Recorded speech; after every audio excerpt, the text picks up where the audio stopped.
Victor Hargrave stood at the large bay window of his luxurious mansion, sipping an espresso from a delicate porcelain cup. The morning light filtered through the rich burgundy curtains, casting long shadows across the hardwood floors of the grand library. The room was a testament to his success, lined with rare books, antique sculptures, and a fireplace that had likely never known a chill. Outside, the sprawling grounds of his estate stretched endlessly, manicured lawns, marble fountains, and a neatly trimmed hedge maze that stood as a symbol of his wealth. Everything about his life was perfect, or so it seemed. Rosa, his longtime cleaning lady, moved quietly around the room, her footsteps barely audible on the thick Persian rug. She had been with him for over a decade, and in all that time, she had been nothing but diligent and respectful. Victor had always appreciated her discretion. She wasn't one for idle chatter, preferring to keep her head down and her focus on her work. Today, however, there was something different about her demeanor, something Victor couldn't quite put his finger on. As he flipped through the financial section of the newspaper, his mind wandered to the projects he had in motion. There were several major deals lined up, each one more lucrative than the last. With his fortune growing exponentially, Victor's confidence in his own abilities had reached new heights. He was untouchable. No one could challenge him, whether in business or in life. This self-assurance, however, was about to be shaken. Victor's attention was drawn to Rosa when she paused her dusting, standing unnaturally still at the far end of the room. She had a feather duster in her hand, hovering just inches above a priceless Grecian vase. Her face was turned away from him, but Victor could sense something was wrong. He watched her for a moment, intrigued by the break in her usual routine. "Is everything all right, Rosa?" he asked, his voice calm, but with an edge of curiosity.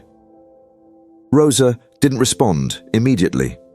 She slowly lowered the feather duster and turned toward him, her expression pale and uneasy. There was something in her eyes that caught Victor off guard, a deep concern, or perhaps even fear, that he had never seen in her before. She seemed to hesitate, as if weighing whether or not she should speak. "Mr. Hargrave," she began, her voice low and measured, I don't normally speak of such things, but there's something I feel I must tell you. Something important." Victor raised an eyebrow, more surprised than alarmed. He had never known Rosa to be anything other than pragmatic. She wasn't prone to superstition or dramatics, which made her sudden solemnity all the more striking. "Go on," he said, setting his espresso cup down and giving her his full attention. "What's on your mind?" Rosa glanced around the room as though she expected someone, or something, else to be listening. Her hands, usually so steady, trembled slightly as she clasped them together in front of her apron. She swallowed hard before continuing. "I know it's not my place to say this, sir, but I feel I need to warn you," she said, her voice barely above a whisper. "Something terrible is coming. Something that money can't protect you from." Victor stared at her, dumbfounded. For a moment, he thought he had misheard her. A warning? Something terrible? He struggled to reconcile the idea of danger with the life he led. Safe, secure, wrapped in the protective bubble of wealth and power. His initial reaction was to dismiss her words as nonsense, but there was something in the way she looked at him, something that made it impossible to ignore. "What exactly do you mean, Rosa?" he asked, keeping his tone light, though the hairs on the back of his neck stood on end. "What could possibly happen to me here?" Rosa shook her head slightly, her eyes downcast. "I can't explain it fully, sir. It's just a feeling. A sense that something bad is coming your way. I've seen things like this before. You're in danger, Mr. Hargrave." Victor let out a short, incredulous laugh, trying to dispel the discomfort that was beginning to coil in his stomach. "Rosa, you've been watching too many crime shows. I have the best security money can buy. My business is flourishing. What could possibly go wrong?" She didn't laugh with him. Instead, she continued to stare at him with an intensity that unnerved him. Her silence spoke louder than any explanation she could have given. Victor felt a flicker of doubt creep into his mind, but his pride quickly pushed it aside. He wasn't one to indulge in superstitions or fears based on vague feelings. He thrived on logic and control, two things he had mastered in his life. "Thank you for your concern," he said, a little more curtly than he intended. "But I'm sure everything will be fine." Rosa bit her lip, her eyes pleading for him to take her words seriously. But she knew better than to push the matter.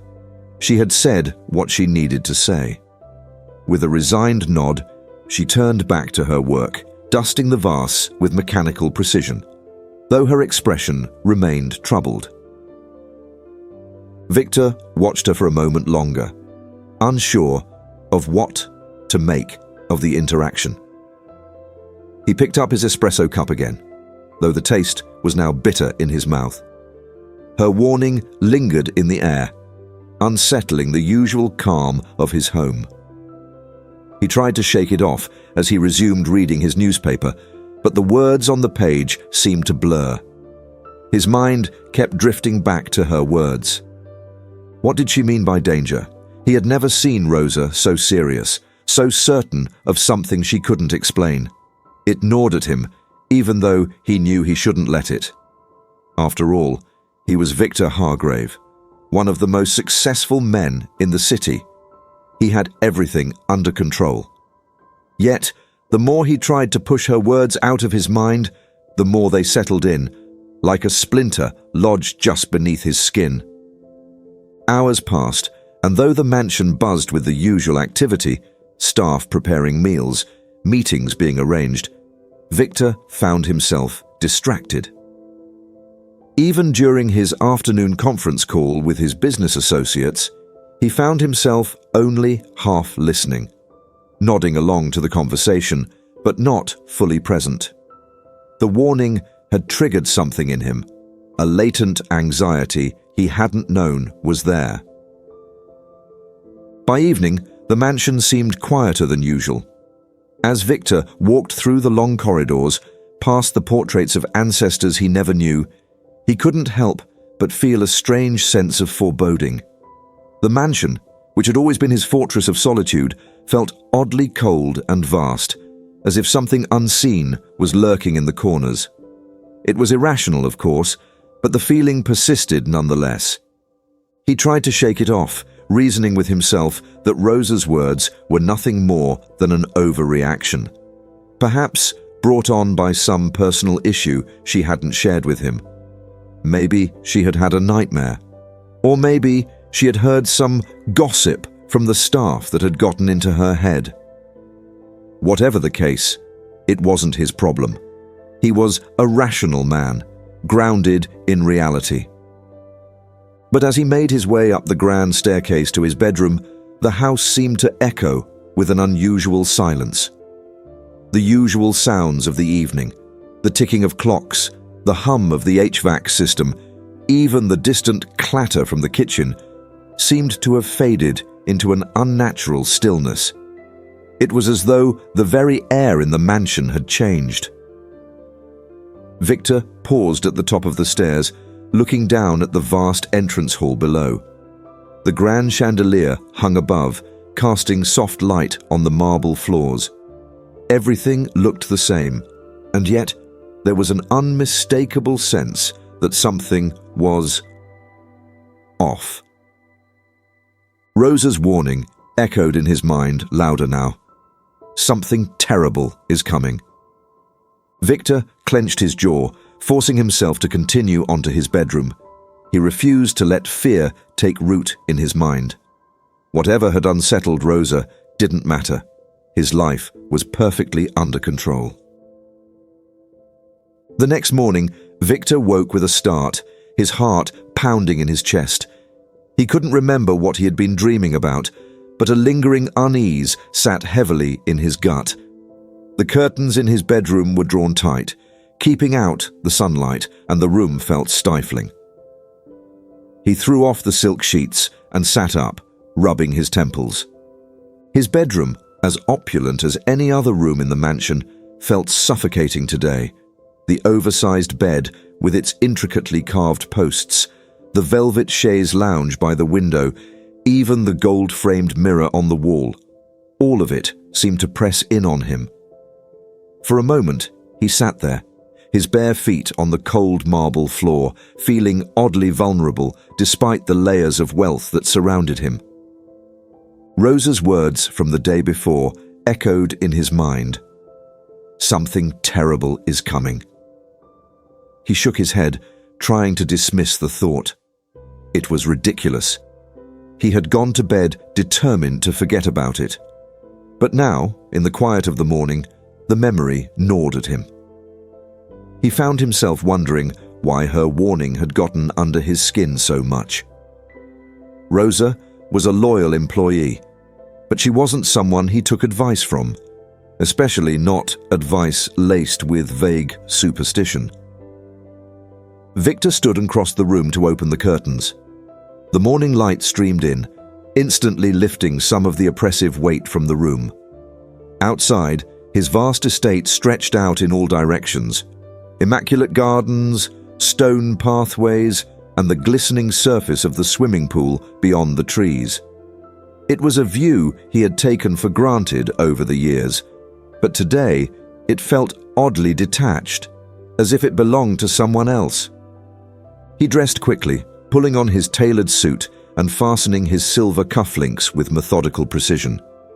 His routine was a comfort, a way to regain control after the unsettling start to the day. As he adjusted his tie in the mirror, he forced himself to focus on the tasks ahead. He had a full schedule, meetings with investors, a lunch with a business partner, and an important conference call in the evening. The day was packed, just as he liked it. Yet, as he made his way downstairs to the dining room, that strange sense of unease refused to leave him. The house was eerily quiet. Too quiet. Normally, there was the soft sound of the staff going about their duties, the murmur of conversations, the clatter of dishes being prepared for breakfast. But today, the silence seemed to hang in the air, thick and unnerving. He found Rosa in the dining room, polishing the long mahogany table. She looked up when he entered, her expression neutral, but Victor could see a trace of the same worry in her eyes that she had shown the day before. It annoyed him, though he wasn't sure why. He didn't want to be reminded of her warning.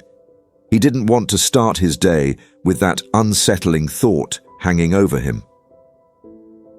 "Good morning, Mr. Hargrave," she said quietly, her hands still methodically wiping the table with a cloth. "Morning, Rosa," Victor replied, sitting down at the head of the table. A large silver platter of fresh fruit and pastries was already laid out for him, as it was every morning. Normally, the sight of such luxury was comforting, but today it felt strangely hollow. He poured himself a cup of coffee and sipped it slowly, watching Rosa out of the corner of his eye. She worked with her usual efficiency, but there was an underlying tension in her movements that he hadn't noticed before. She hadn't spoken of the warning since yesterday, and Victor wasn't sure whether he should bring it up again. A part of him wanted to dismiss it altogether, to laugh it off as the overactive imagination of a superstitious woman. But another part of him couldn't shake the feeling that her words had weight, an unsettling weight that lingered like a shadow that refused to disappear. "Rosa," he said suddenly, his voice cutting through the silence. She stopped polishing and looked up at him, her eyes wide and attentive. "About what you said yesterday." She blinked, her face immediately guarded. "Yes, sir?" He hesitated, unsure of how to phrase his question. He didn't want to sound like he was taking her seriously, at least not too seriously. But he also couldn't ignore the nagging curiosity that had plagued him since their conversation. "This warning of yours, you still believe something is going to happen?" Rosa looked down, wringing the cloth in her hands nervously. "I don't want to alarm you, sir," she said softly. "But yes, I do. It's just a feeling, but it's strong. I can't explain it, but I've seen things like this before." "Seen what?" Victor pressed, his frustration growing.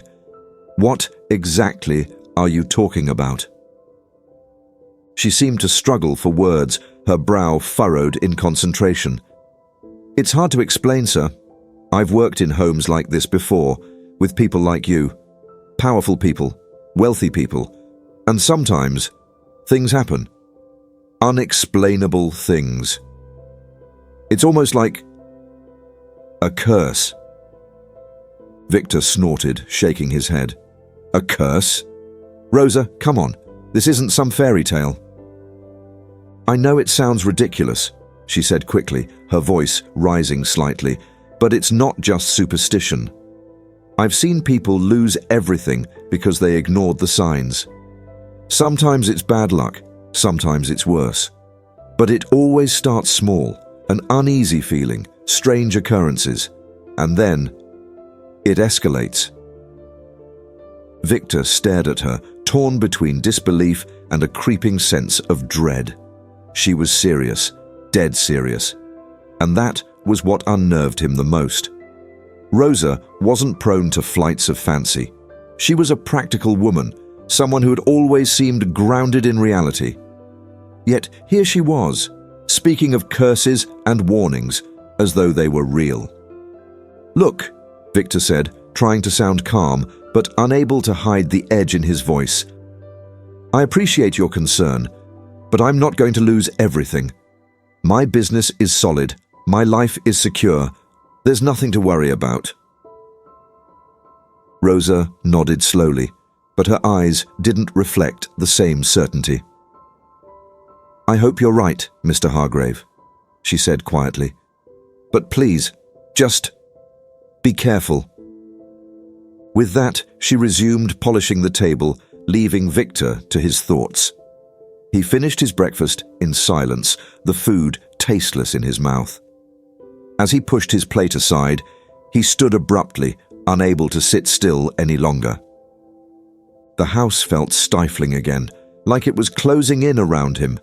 He needed to get out, to distract himself from the creeping anxiety that had taken hold. He grabbed his briefcase and headed for the front door, pausing only to give Rosa a brief nod on his way out.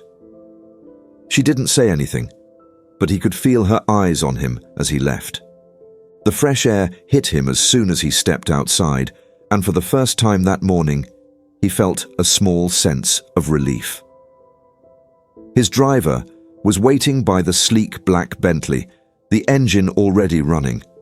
Victor slid into the back seat, grateful for the quiet hum of the car as it pulled away from the mansion and onto the long, winding driveway that led to the main road.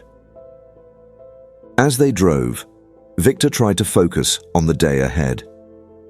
He had important business to attend to, deals that could secure his place at the top of the financial world for years to come.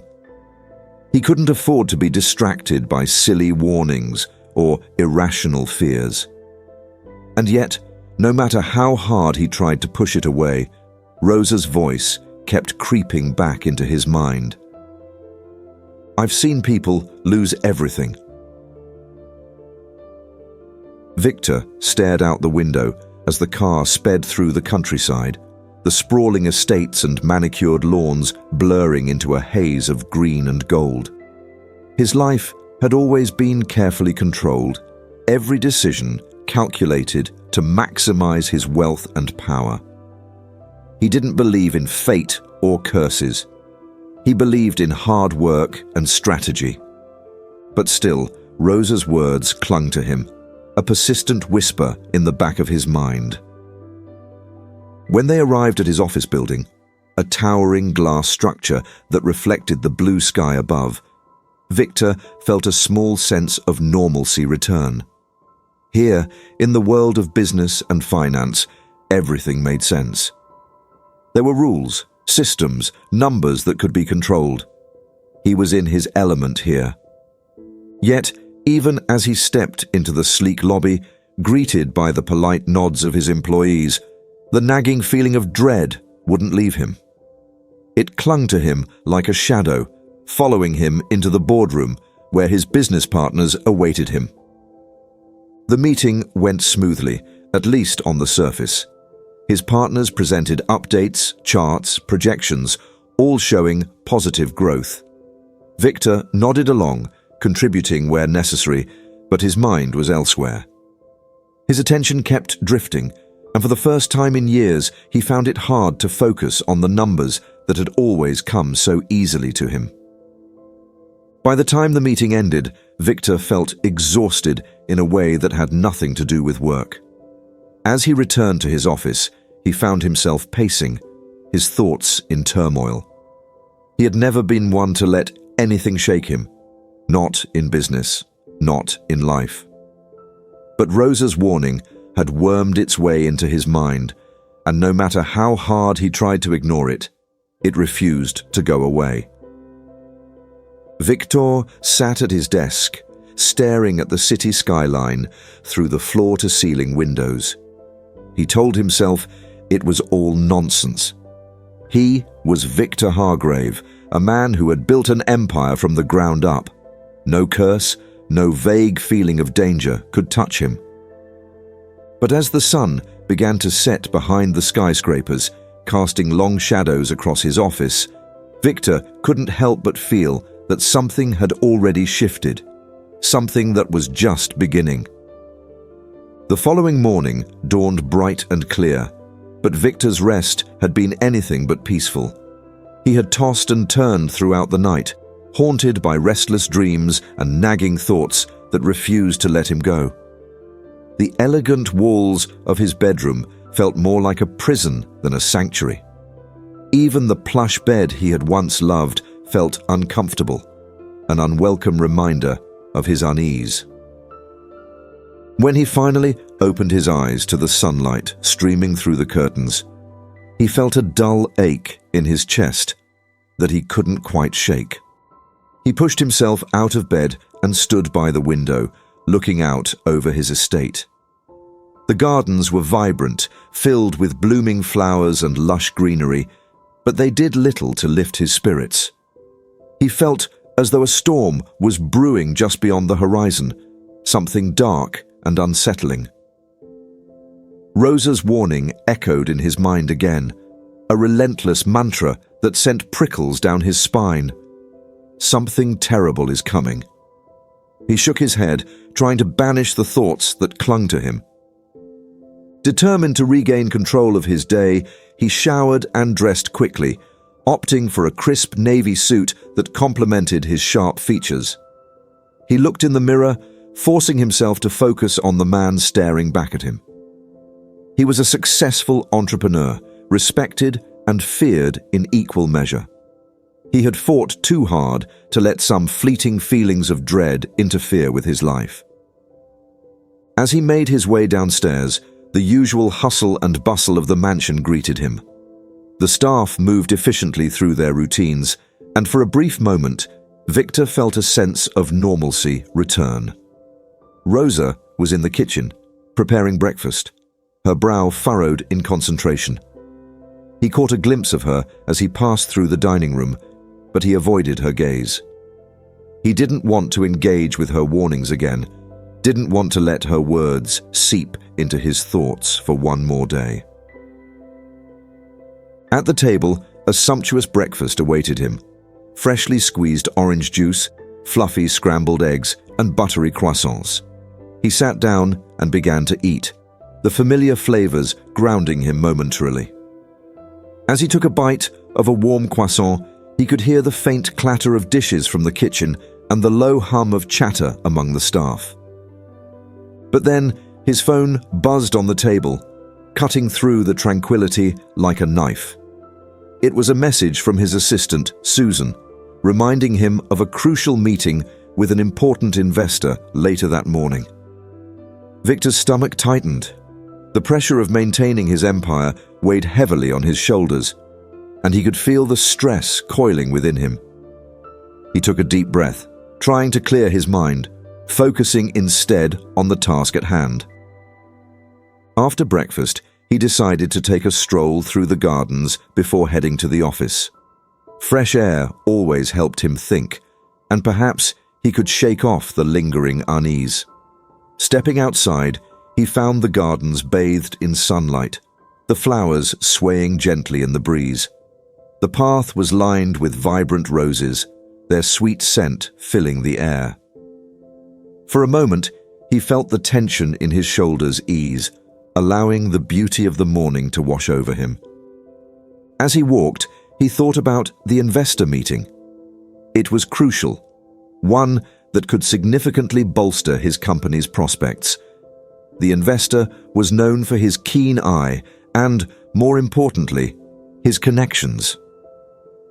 If Victor could secure his support, it would open doors to new ventures, increase his visibility in the industry, and provide a much-needed influx of capital.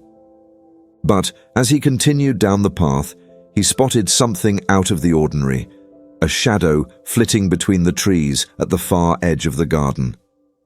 Victor paused, squinting into the distance. The movement was quick, almost furtive, and he felt a shiver run down his spine. He shrugged it off as his imagination playing tricks on him. The stress of the past few days was likely getting to him, fueling his paranoia. After a few more moments of contemplation, he decided it was time to head to the office. He strode back to the house, the shadow still nagging at the back of his mind, but he tried to push it aside. He was Victor Hargrave, after all, a man who didn't allow uncertainty to dictate his life.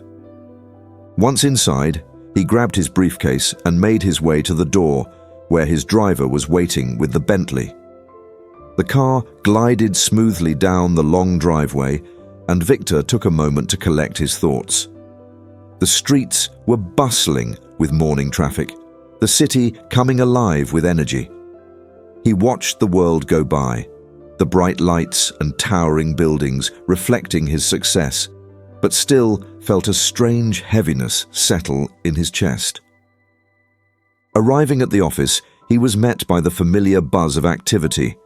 Employees greeted him with nods and smiles, their faces a blend of respect and admiration.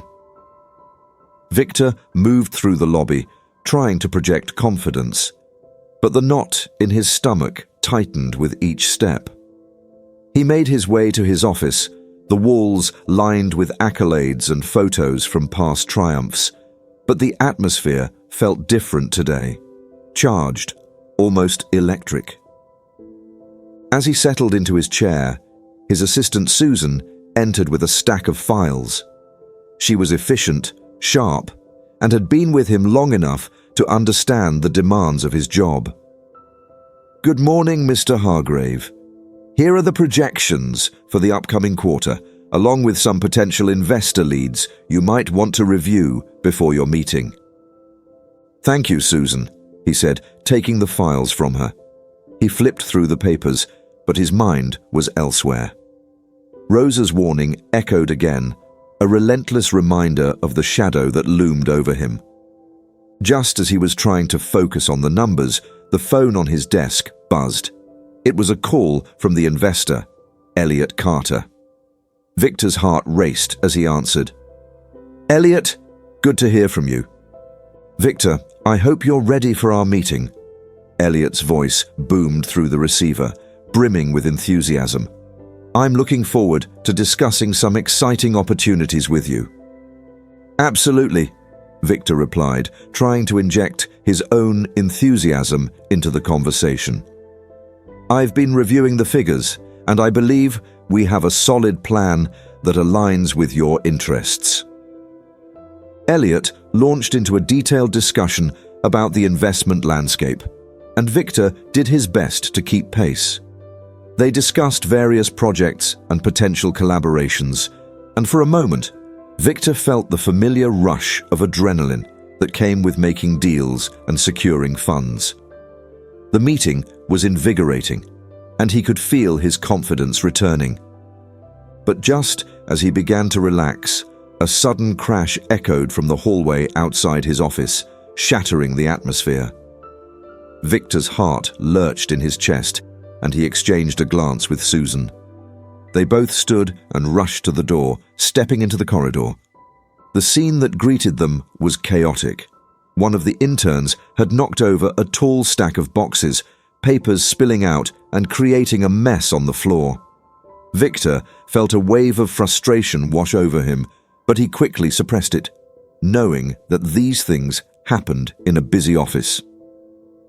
"Is everyone all right?" he called out, moving closer to the scene. The intern looked mortified, scrambling to pick up the fallen papers.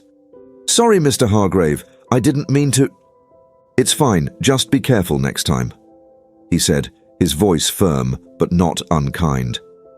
He turned to Susan, who was observing the scene with a frown. "Let's make sure we have someone clean this up right away." As they returned to the office, Victor couldn't shake the feeling that the disruption was more than just a minor accident. It felt like an omen, a sign of the chaos that lurked just beneath the surface of his life. "Get back to your meeting with Elliot," Susan suggested, sensing his distraction. "I'll handle the cleanup and reschedule the other appointments for the day.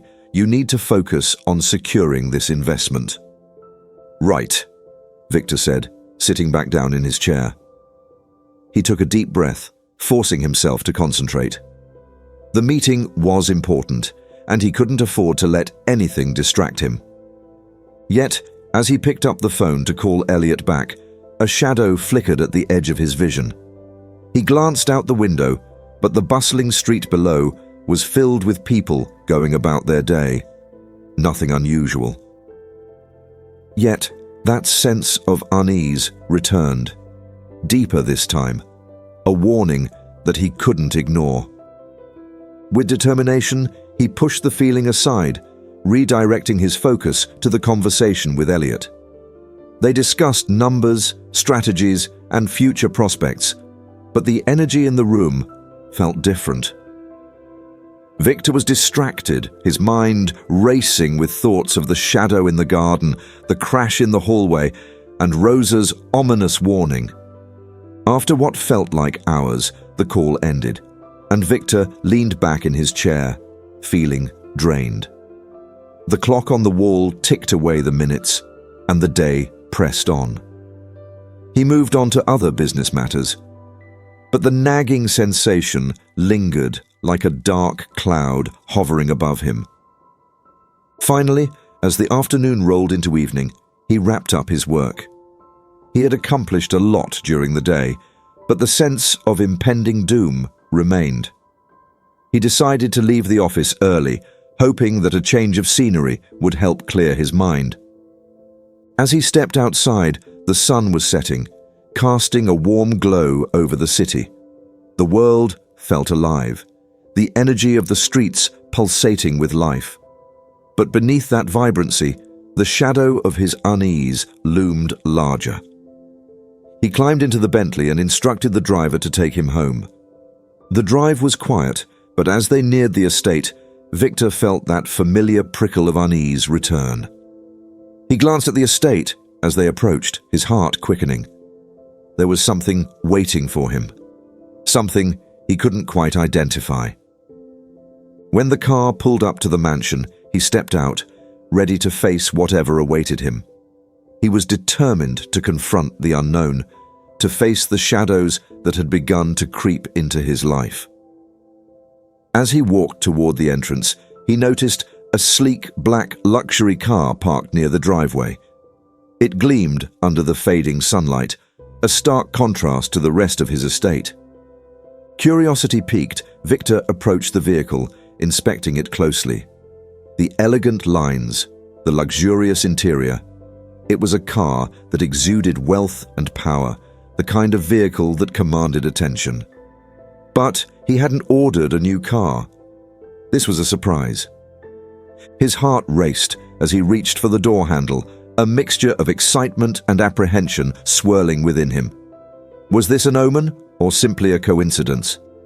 He had no idea, but he felt compelled to investigate. Before he could open the door, Rosa appeared at his side, her eyes widening as she took in the sight of the car. "Mr. Hargrave, I didn't know you were getting a new vehicle." "I didn't either," Victor replied, his voice laced with confusion.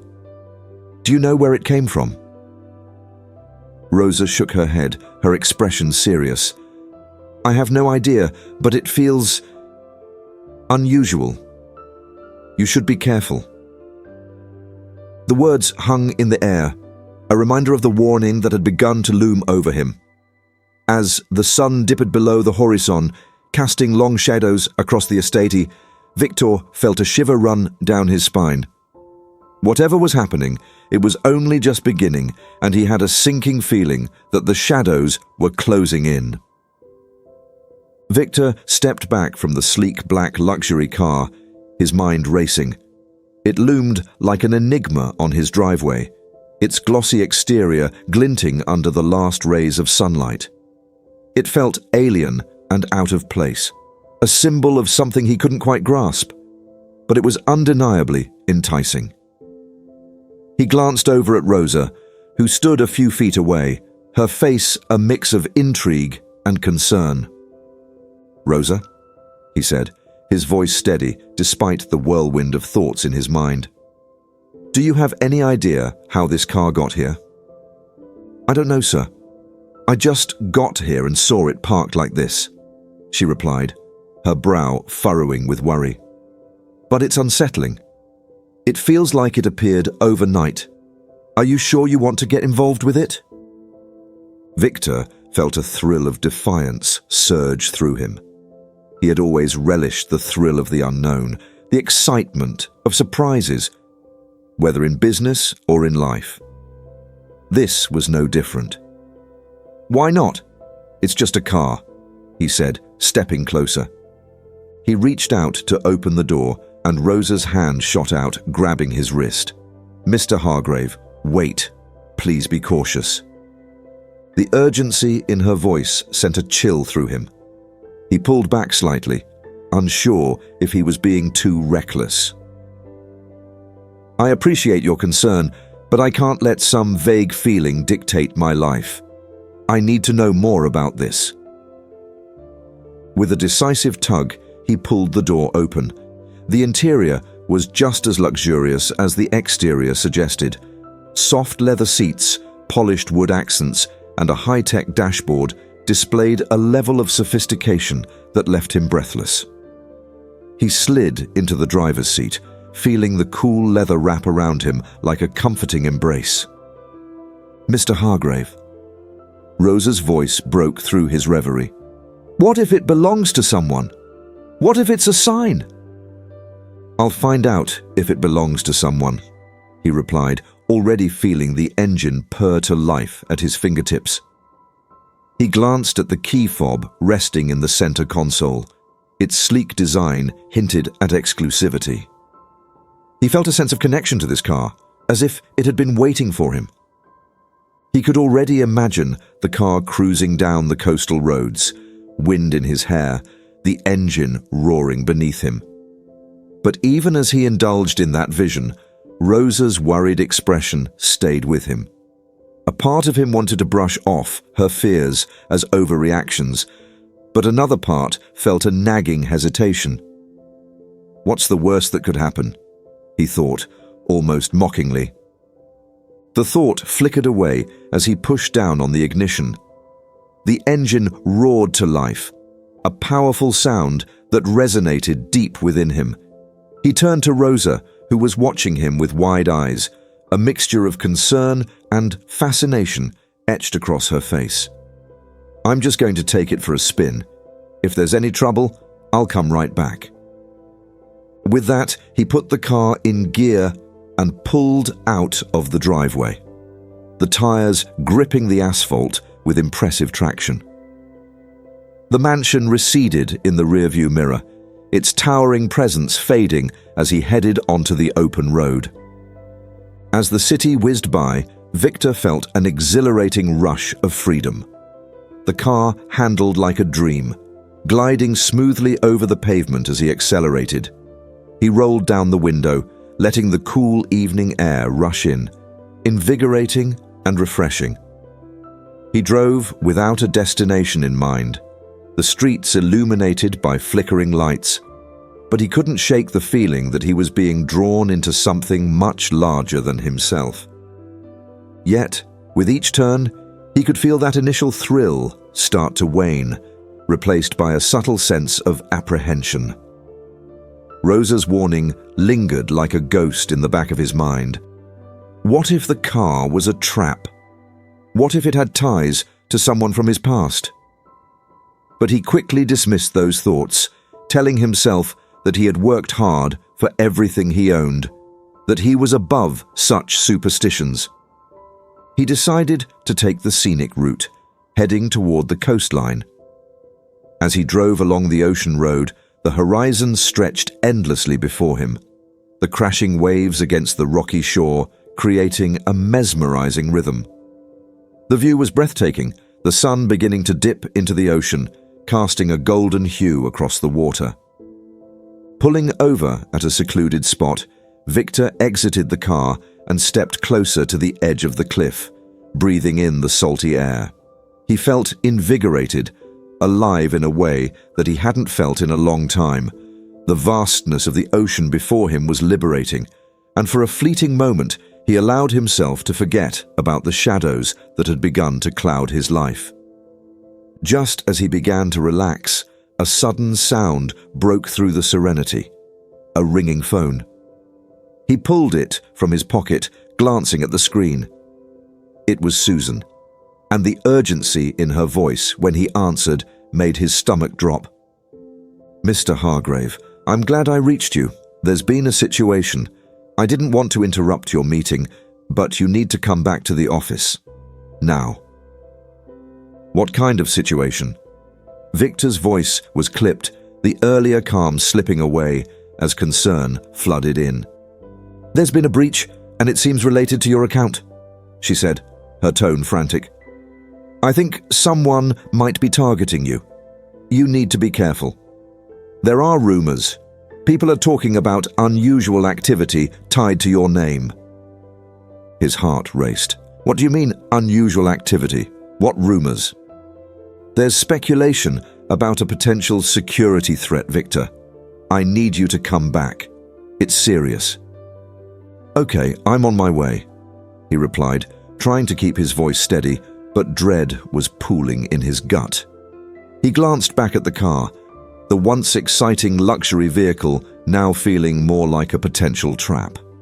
The thrill of the drive had been cut short by the heavy weight of reality crashing down. As he slid back into the car, Victor couldn't shake the feeling that the world around him was shifting. The ocean waves that had seemed so calming now felt ominous, as if they were warning him of an impending storm. He turned the key in the ignition and felt a wave of determination wash over him. He wouldn't let fear dictate his actions.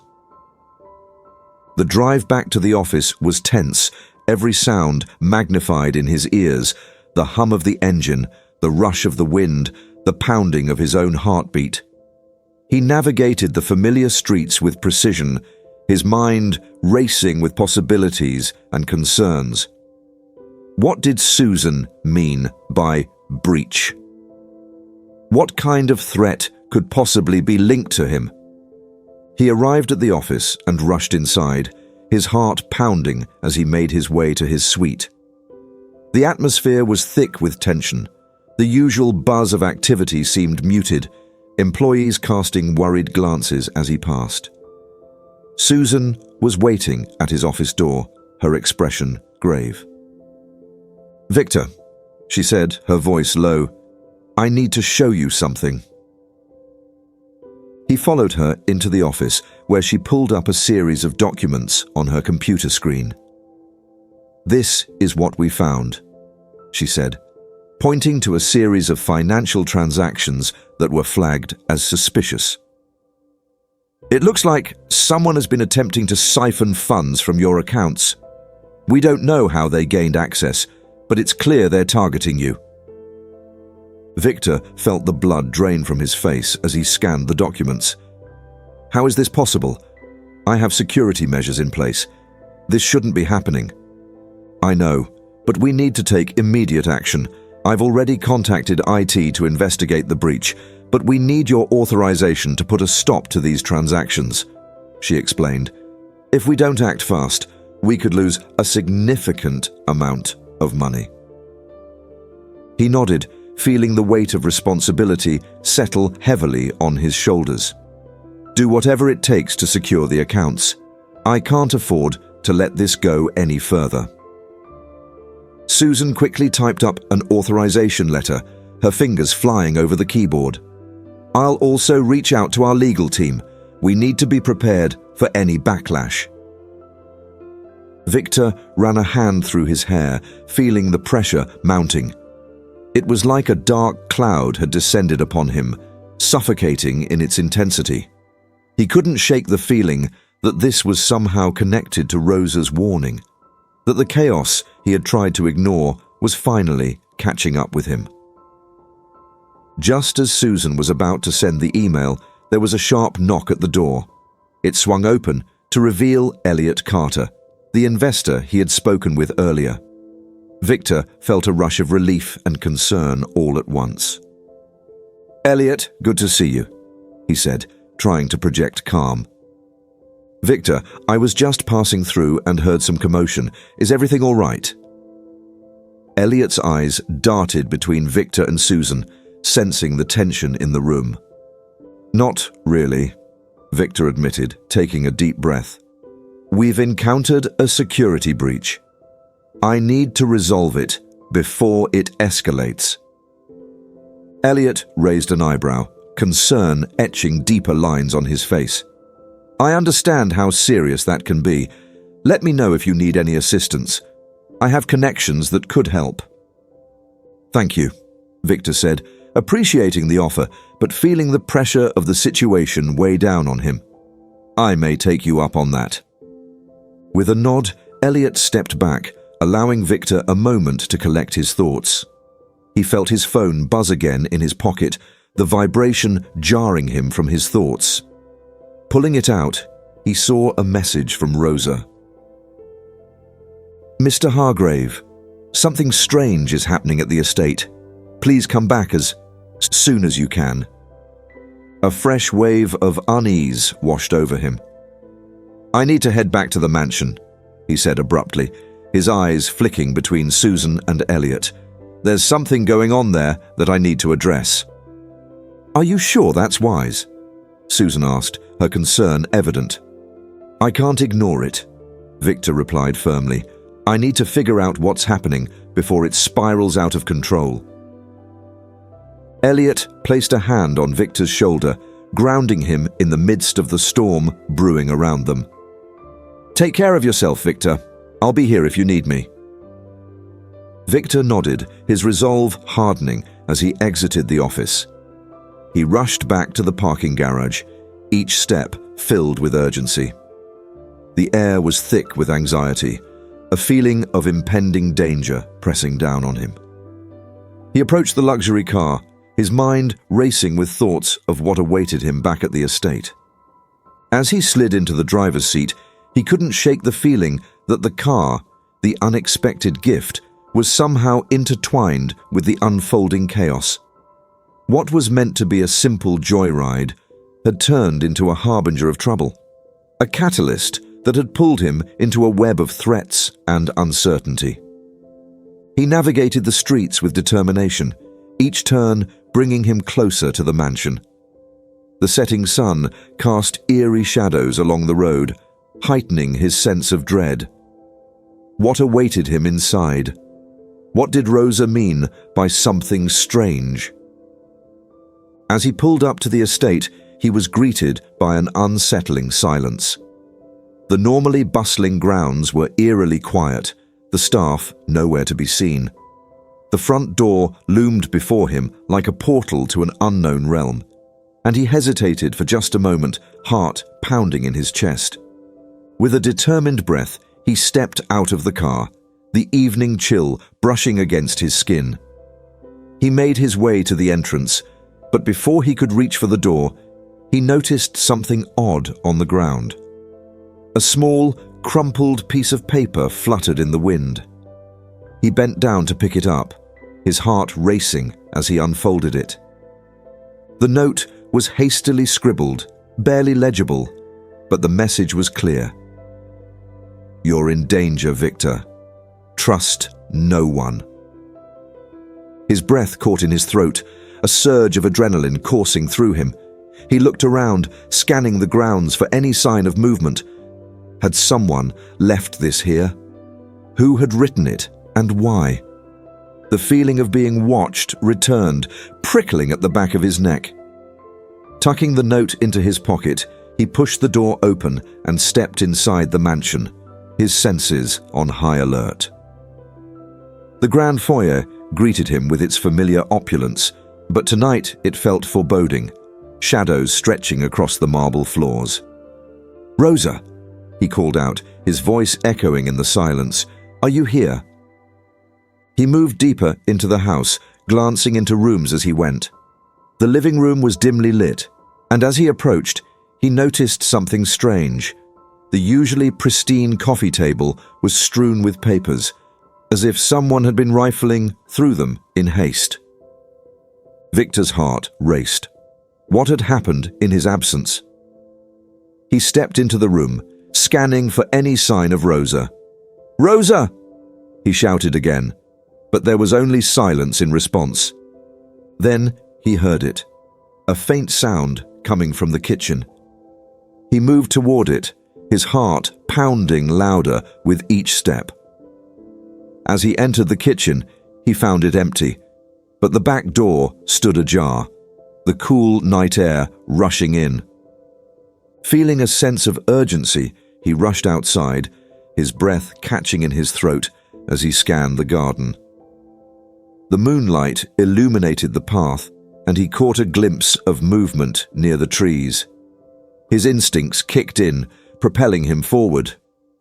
"Rosa!" he shouted, pushing past the trellis and into the thick foliage. "Where are you?" He moved deeper into the garden, the sounds of the night surrounding him, a chorus of rustling leaves and distant owls. But something felt off, and he could sense that he was not alone. Then he spotted her. Rosa stood a few feet away, her back to him, hunched over as she peered at something on the ground. Victor's heart raced as he approached, a mix of relief and concern flooding over him. "Rosa, what are you doing?" She turned quickly, her face pale, her eyes wide with fear. "Victor, you need to be careful. They're here. They know." "Who? What are you talking about?" He stepped closer, concern etched into his features. Before she could answer, a sudden rustling from the bushes made both of them freeze. Victor's instincts kicked in as he glanced around, feeling the tension in the air thicken. "I think we should go inside," Rosa urged, her voice trembling.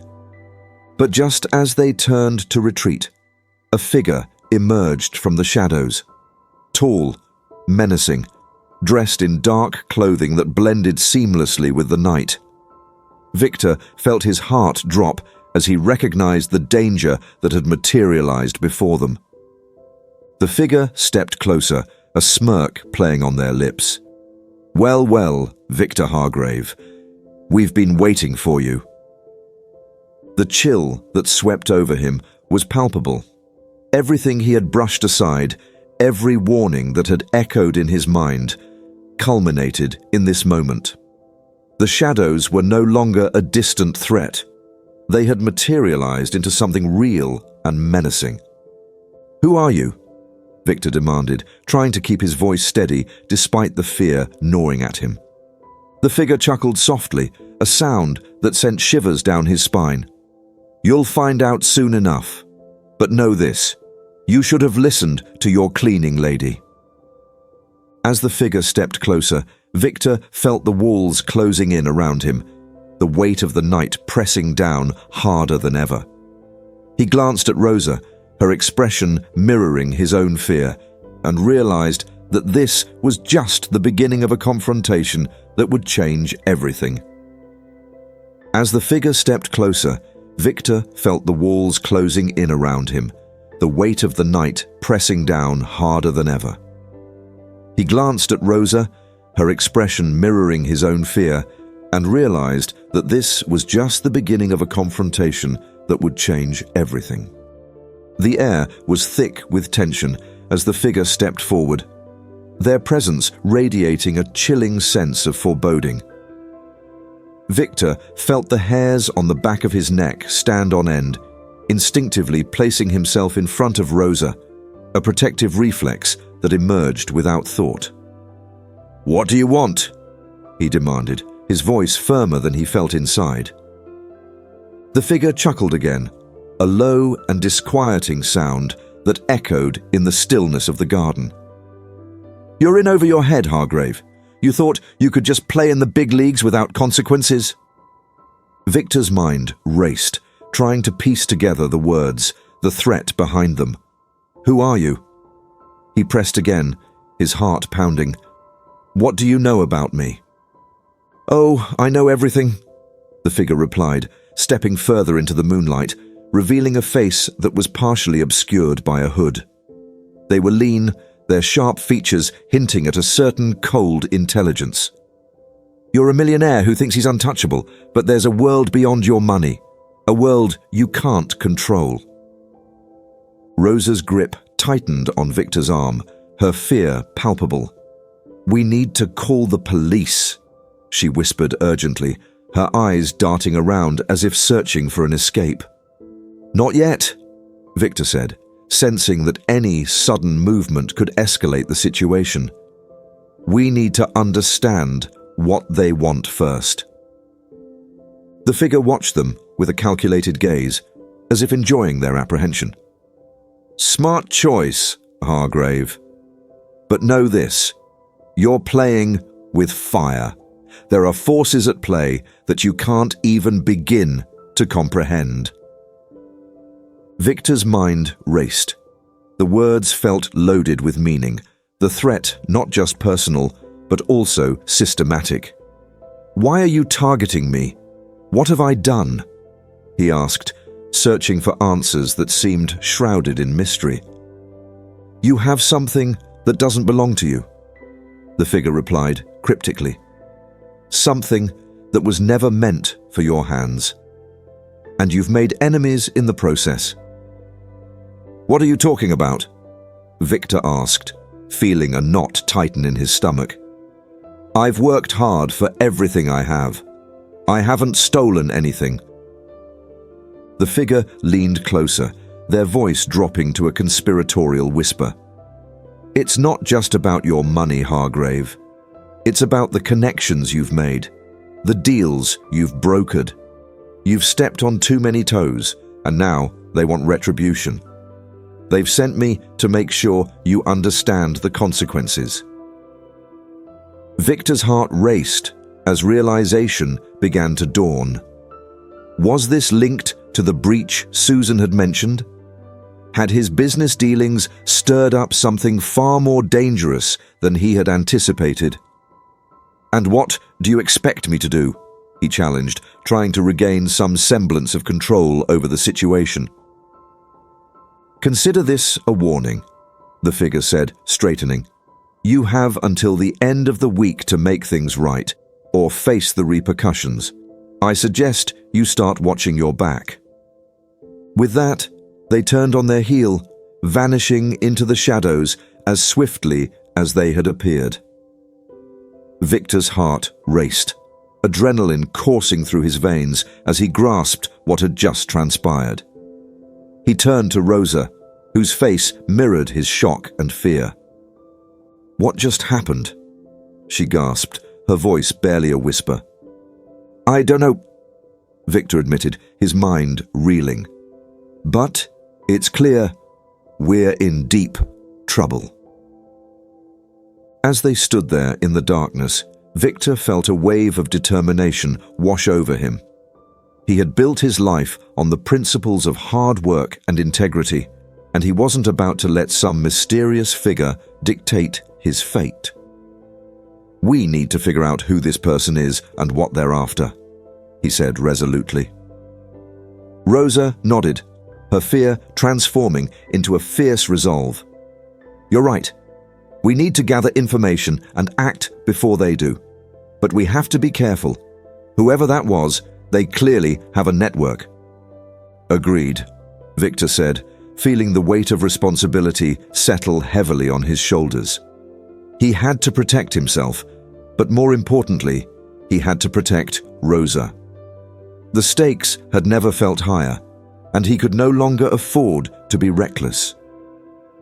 "Let's head inside," he suggested, glancing around the garden one last time, half expecting the figure to reappear. "We need to formulate a plan." They walked back into the mansion, and Victor quickly locked the door behind them, the sound echoing ominously in the stillness. The grand foyer felt less inviting now, the shadows deeper and more foreboding. "Do you think it's safe to stay here?" Rosa asked, glancing around nervously. "For now, yes," Victor replied, trying to quell the unease creeping into his voice. "But we need to stay vigilant. I'll call Susan and see if she has any updates about the breach." He made his way to his office, his mind racing with possibilities. He needed answers, and he needed them fast. The night was closing in, and he felt the pressure mounting. He couldn't shake the feeling that he was being watched, as if the shadows were gathering around him, waiting for the right moment to strike. As he entered the office, he dialed Susan's number, his hands trembling slightly as he pressed the phone to his ear. It rang twice before she picked up, her voice a mix of worry and urgency. "Victor, is everything okay? I was just about to call you." "Not really," he admitted, pacing the room. "I just had an encounter with someone who warned me that I'm in danger. They mentioned a breach in my accounts. What do you know about it?" "Everything is still being investigated," Susan replied, her voice tight. "We're running diagnostics on the network, but it's complex. I can't give you a clear answer yet." Victor felt a surge of frustration. "I need more than that. This isn't just about numbers, it's about my life. Someone just threatened me, and they know things. I need to understand what's happening before it escalates." "I'll do everything I can to expedite the investigation," Susan said, her tone earnest. "But you need to be careful. If someone is threatening you, it's serious. Have you considered hiring security?" Victor paused, considering her suggestion. "You're right. I should look into that, but I can't let them control my life. I need to take action." "Just be cautious," she urged. "I'll keep you updated as soon as I have more information." After ending the call, Victor turned to Rosa, who was waiting anxiously by the door. "We need to put our heads together and come up with a plan. Whoever is behind this is counting on me being complacent. I won't give them that satisfaction." Rosa nodded, her determination shining through her fear. "We can start by gathering information about the people you've dealt with recently. Anyone who might have a motive to come after you." "Good idea," Victor said, pulling out his laptop. "Let's go through my recent business contacts and transactions. We'll look for anyone who might have had a grudge or felt slighted. We need to connect the dots." As he began to type, a sense of urgency propelled him forward. He scrolled through emails, checking for any recent dealings that had gone awry or conversations that had felt off. The more he delved into his past dealings, the more he realized how many potential enemies he could have made over the years. "Here," he said, pointing to a name on the screen. This one stood out, James Abernathy. He was furious after our last negotiation, claiming I undervalued his proposal. We had a heated exchange, and he threatened to expose some discrepancies in our dealings. Rosa leaned closer, her brow furrowing. "Do you think he could be behind this?" "It's possible," Victor said, his mind racing. "He's ambitious, and he doesn't like being crossed. But would he go this far?" "People can be unpredictable, especially when their pride is at stake," Rosa replied. "We should dig deeper into his background, see if there's any indication of him being connected to something more dangerous."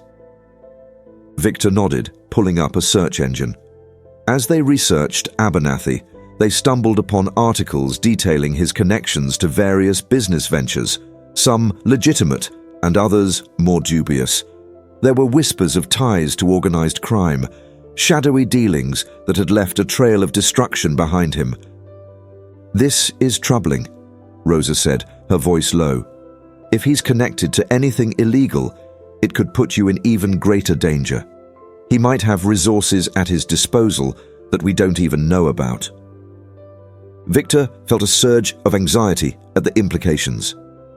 "We need to tread carefully.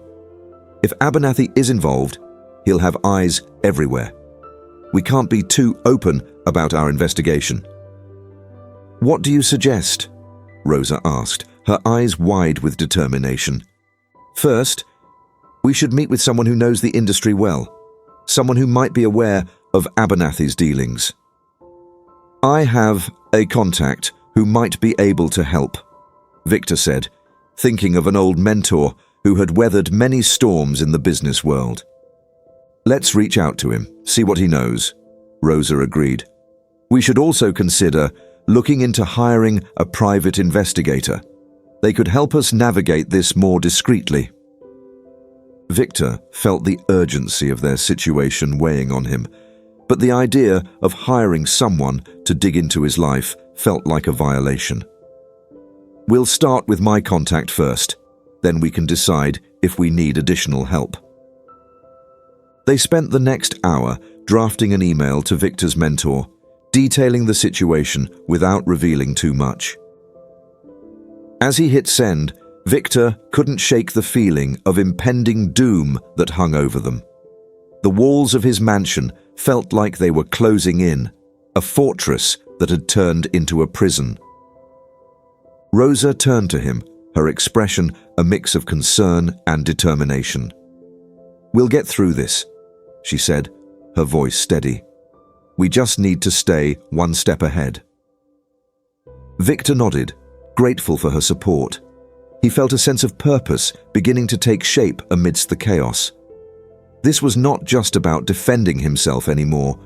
It was about reclaiming control over his life. They might be facing a storm, but he was ready to fight back.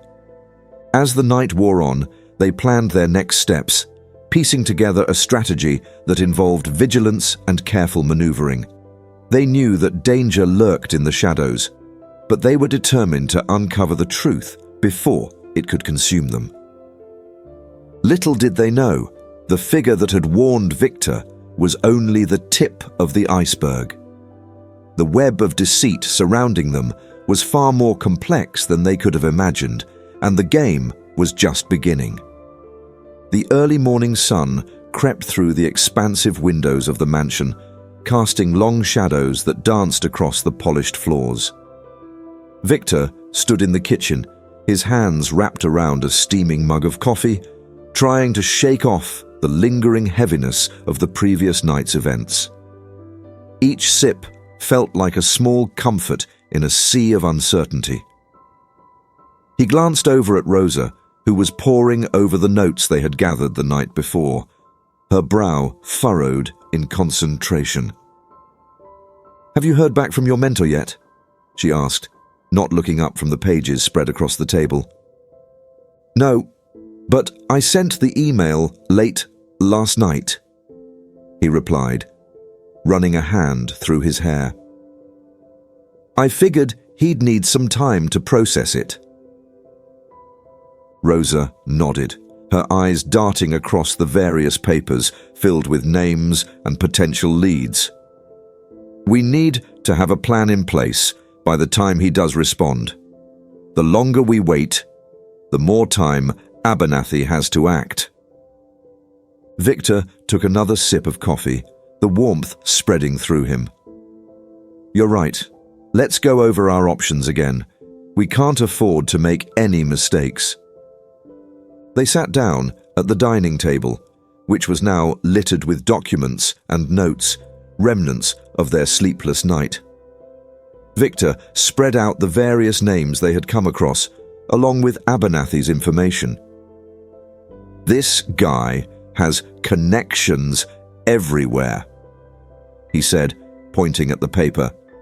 "If he's as vindictive as we think he is, we need to be on guard." Rosa picked up one of the papers and squinted at it. "What about this guy?" She pointed to a name they had stumbled across, a private investigator who specialized in corporate espionage and could be of great assistance. "If we hire him, he might help us uncover Abernathy's movements and provide us with intel on who else might be involved." Victor considered it, weighing the options in his mind. "It could work, but we need to be cautious. We can't let Abernathy know we're onto him. If he catches wind of our investigation, we could be in even deeper trouble." Rosa nodded, her expression resolute. "So, what's the plan? Do we reach out to the investigator or wait for your mentor?" "I think we should start with the investigator," Victor said, feeling the urgency of their situation pressing down on him. "We can't afford to waste time. I'll send him a message to gauge his availability and set up a discreet meeting. We need to be smart about this." As he typed out a message on his phone, the silence in the room felt heavy. They were stepping into murky waters, but Victor was determined not to let fear dictate their actions. He hit send and turned to Rosa, who was now leaning back in her chair, her eyes fixed on him. "Victor, we have to talk about security," she said, her voice low. "You mentioned hiring someone last night. I think we should move on that right away." Victor sighed, rubbing the back of his neck. "Yeah, I know. It's just hard for me to accept that I need protection. I've always handled my own problems." "Sometimes we all need a little help," Rosa replied gently. "You've been thrust into a situation that's beyond your control. If there's one thing I've learned from this, it's that it's better to be safe than sorry." He nodded, realizing the truth in her words. "Okay, let's look into some options and see who's available. We can't just sit here and wait for trouble to find us." Together, they researched local security firms, reading reviews and checking references. As they scrolled through options, Victor couldn't shake the sense of vulnerability that crept over him. The man who had once felt invincible was now grappling with the reality of being a target. After a short while, Rosa pointed to a reputable firm that specialized in personal security for high-profile individuals. "What do you think about this one? They have great reviews and seem to have experience dealing with similar situations." Victor leaned closer to the screen, studying the information. "Yeah, they look promising. Let's give them a call." As Rosa dialed the number, Victor felt a knot of anxiety twist in his stomach. He had never imagined he would need to rely on security services, yet here he was, trying to shield himself from the repercussions of his own success. "Hello? Yes, I'd like to inquire about your security services." Rosa's voice drifted into the background as Victor's mind began to race again. He picked up a pen and started jotting down thoughts. They needed to be proactive, but he couldn't help but think of Abernathy and the dark implications of the encounter they had the previous night. "Victor!" Rosa's voice pulled him back to the present. "They can send someone over this afternoon for an assessment. We should be able to meet with them and discuss your situation." "Good," he said, relief washing over him. "We need all the help we can get." They finished their coffee and organized their notes in preparation for the investigators' arrival. Victor felt a surge of determination. If they were going to confront the chaos surrounding them, they needed to arm themselves with information and protection. As the hours passed, he found it increasingly difficult to focus. Each tick of the clock felt like a countdown to impending doom. He glanced out the window, watching the world move on as if nothing was amiss. It was surreal. People were going about their lives while he was embroiled in a conspiracy that threatened to unravel everything he had worked for. His phone buzzed, breaking his reverie. It was a message from Susan. "I have news about the breach. Can you meet?" Victor's heart raced. This could be the breakthrough they needed. "Rosa," he called, excitement creeping into his voice. "Susan wants to meet. She has updates on the breach." "Now?" Rosa asked, glancing at the clock. "We have the security firm coming soon." "It might be worth it. If we can get answers about what's happening, we can adjust our strategy accordingly. I'll be careful. I promise." Victor assured her. "Okay, but be cautious. I don't want you going anywhere alone," Rosa replied, concern etched on her face. "I won't," he promised, mentally preparing himself for whatever news Susan had to share. "I'll text her back and set up a meeting." As he quickly drafted a response, he felt a sense of urgency coursing through him. He needed to stay ahead of the curve, and every piece of information could be the key to untangling this web of chaos. Minutes later, he received a reply from Susan. "Meet me at the cafe around the corner in 30 minutes. "I'm heading out to meet Susan," he said, grabbing his jacket. "Stay alert while I'm gone, okay?" "Promise me you'll be safe," Rosa said, her voice filled with concern. "I will," he assured her, giving her a quick smile before stepping out the door. As he walked toward the cafe, the cool air bit at his skin, heightening his senses. He felt the weight of the world pressing down on him, the stakes higher than ever. Each passerby seemed like a potential threat, and every shadow held the possibility of danger. When he arrived at the cafe, he spotted Susan seated at a corner table, her laptop open in front of her. She looked up as he approached, her expression serious. "Victor," she said, standing to greet him. "Thanks for coming. I have some important information." "Is it about the breach?" he asked, his heart racing. "Yes, and it's concerning," she replied, lowering her voice. "We've traced the breach back to an internal source." Victor's stomach twisted in knots. "An internal source? Are you sure?" "Positive," Susan confirmed, her expression grim. "We've been going through access logs, and it appears someone on your staff has been feeding information out. I can't pinpoint who yet, but it's clear that they have access to sensitive data." The news hit Victor like a punch to the gut. He felt betrayed, a mix of anger and disbelief swirling inside him. How could this happen? I trusted my staff. I've known many of them for years. I know this is hard to hear, but we need to consider the possibility that this isn't just about Abernathy. It might be a more complex scheme involving someone closer to you, Susan explained. This could be a setup to leverage your position in the industry. Victor's mind raced with possibilities, the implications of her words crashing down like waves. Who could it be? I need to know who I can trust. We're digging deeper into the access logs and interviewing the staff members, Susan said, her voice steady. But until we have more information, you need to be cautious. Don't discuss any of this with anyone until we know for sure. Of course, Victor replied, feeling a chill run down his spine. He realized how vulnerable he truly was. His inner circle could be harboring a traitor. What should I do? First, keep everything under wraps. Don't mention the breach to anyone else, especially to anyone in your household, Susan advised. And be careful with your communications. I recommend using encrypted messaging apps for anything sensitive.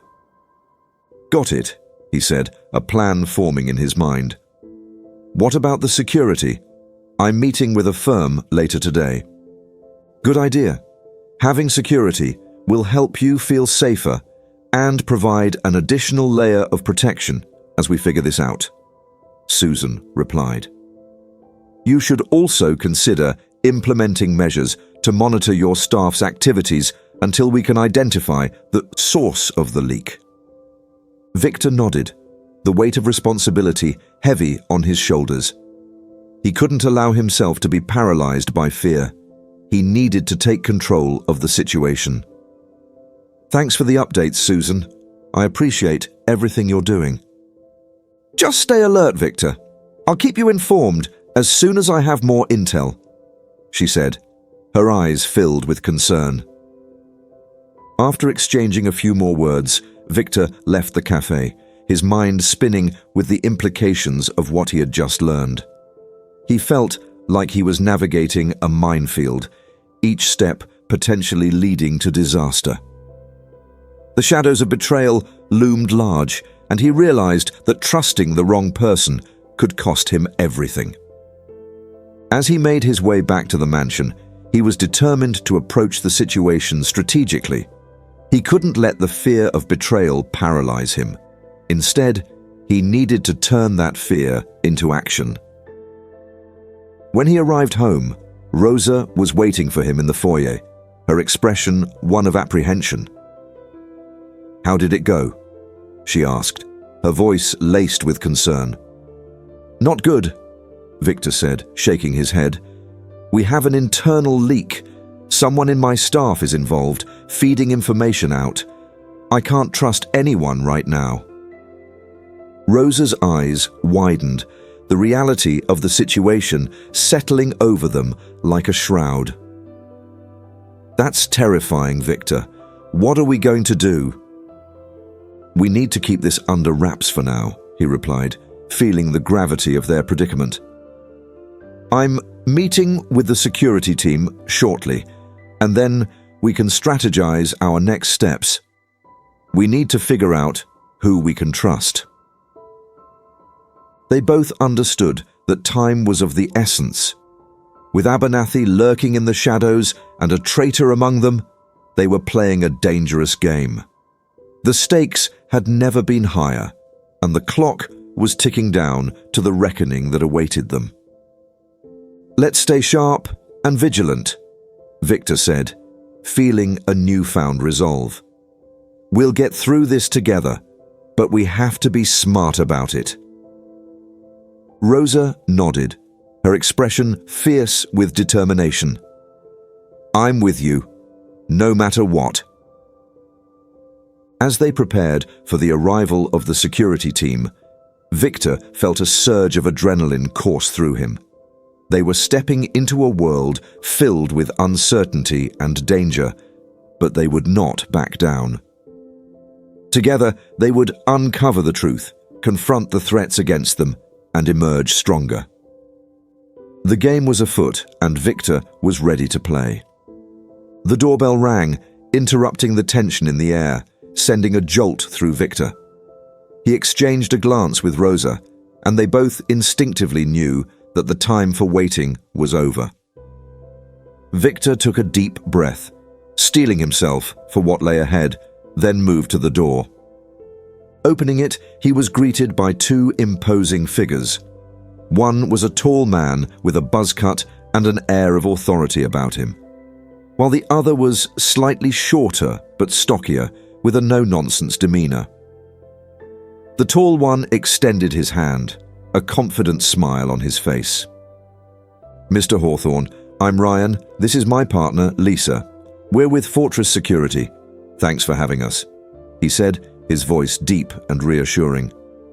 "Thank you for coming on such short notice," Victor replied, stepping aside to let them in. As they crossed the threshold, he felt a sense of relief wash over him. Finally, they were taking concrete steps to protect themselves. "Can you tell us a bit about your situation?" Lisa asked, her tone serious but not unkind. She took out a notepad, ready to jot down notes. Victor glanced at Rosa, who was standing by his side, her expression alert and focused. "We're dealing with a potential threat from someone in my inner circle, and I've also been warned about external dangers," he explained, the weight of the words hanging heavily in the air.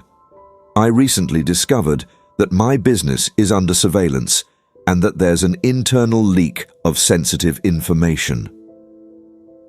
Lisa exchanged a quick look with Ryan, their expressions reflecting the gravity of the situation. "That's serious," Ryan said, his voice low. "How long has this been going on?" "Just a few days, but it feels like everything has spiraled out of control." "I need to know who I can trust," Victor said, feeling a tight knot of anxiety in his stomach. "I want to ensure my safety and that of my home."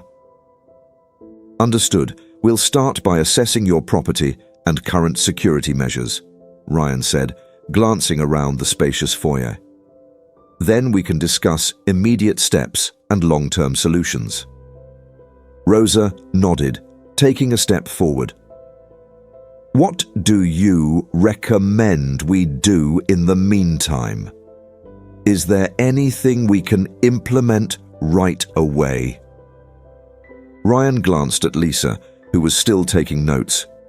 "Yes, we can install a temporary security system today. We can also provide a couple of personnel to monitor the property until we get a full assessment done. The first thing we need to do is secure all points of entry and exit. We'll also want to conduct background checks on your staff to identify any potential risks." Victor felt a sense of urgency wash over him. "Let's get that done immediately. The sooner we secure the house, the better." "Absolutely," Lisa replied, her pen flying across the notepad. "We can have a security system in place by the end of the day, and we'll begin interviews with your staff. In the meantime, we'd recommend that you avoid discussing sensitive information within the house, as it may not be secure." As they moved through the mansion, Ryan and Lisa conducted a thorough walkthrough, inspecting every room and evaluating vulnerabilities. Victor stayed close, feeling a mix of frustration and anxiety as they pointed out areas that needed improvement. "You have an impressive property here, but there are definitely some weak points," Ryan noted as they entered Victor's office.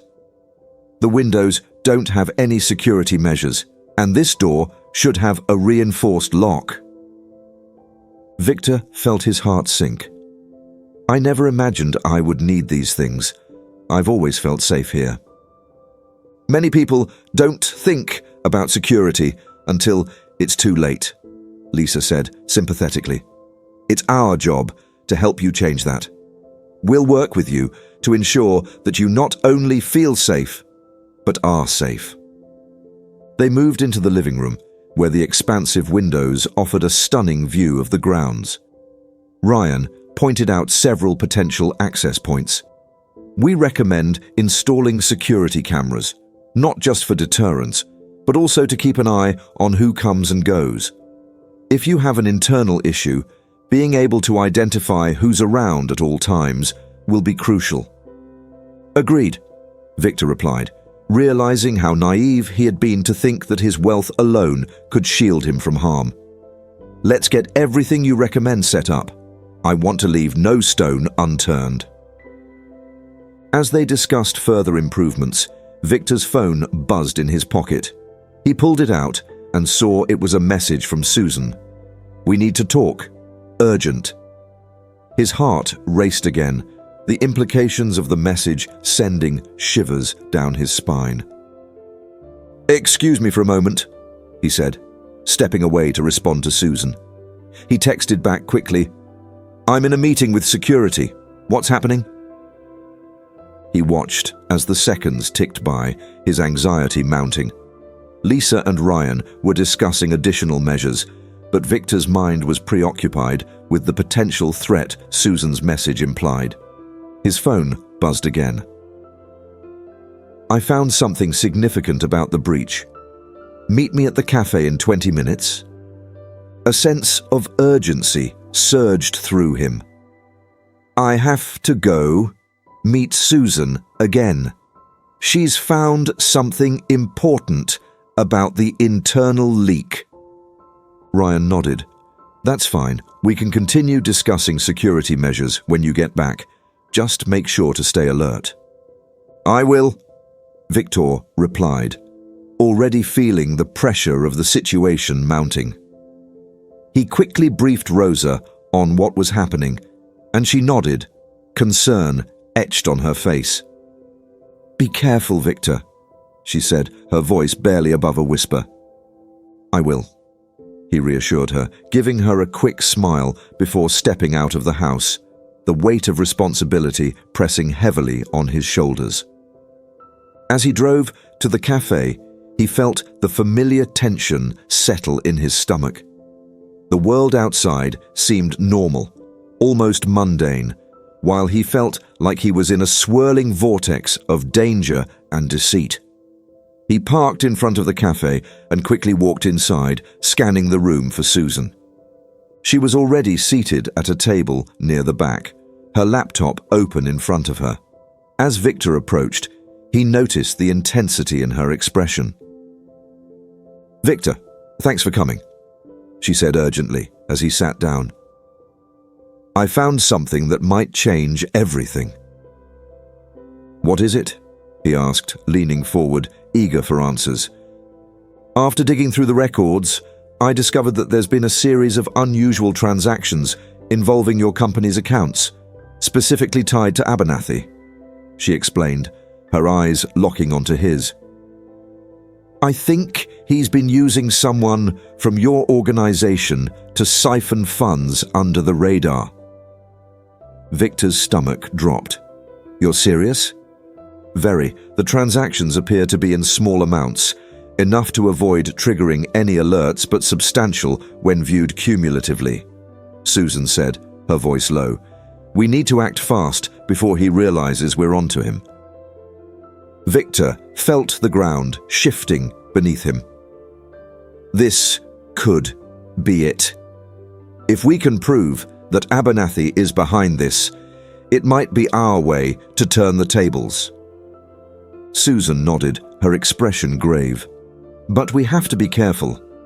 If there is someone on your staff working with him, they could catch wind of what we're doing."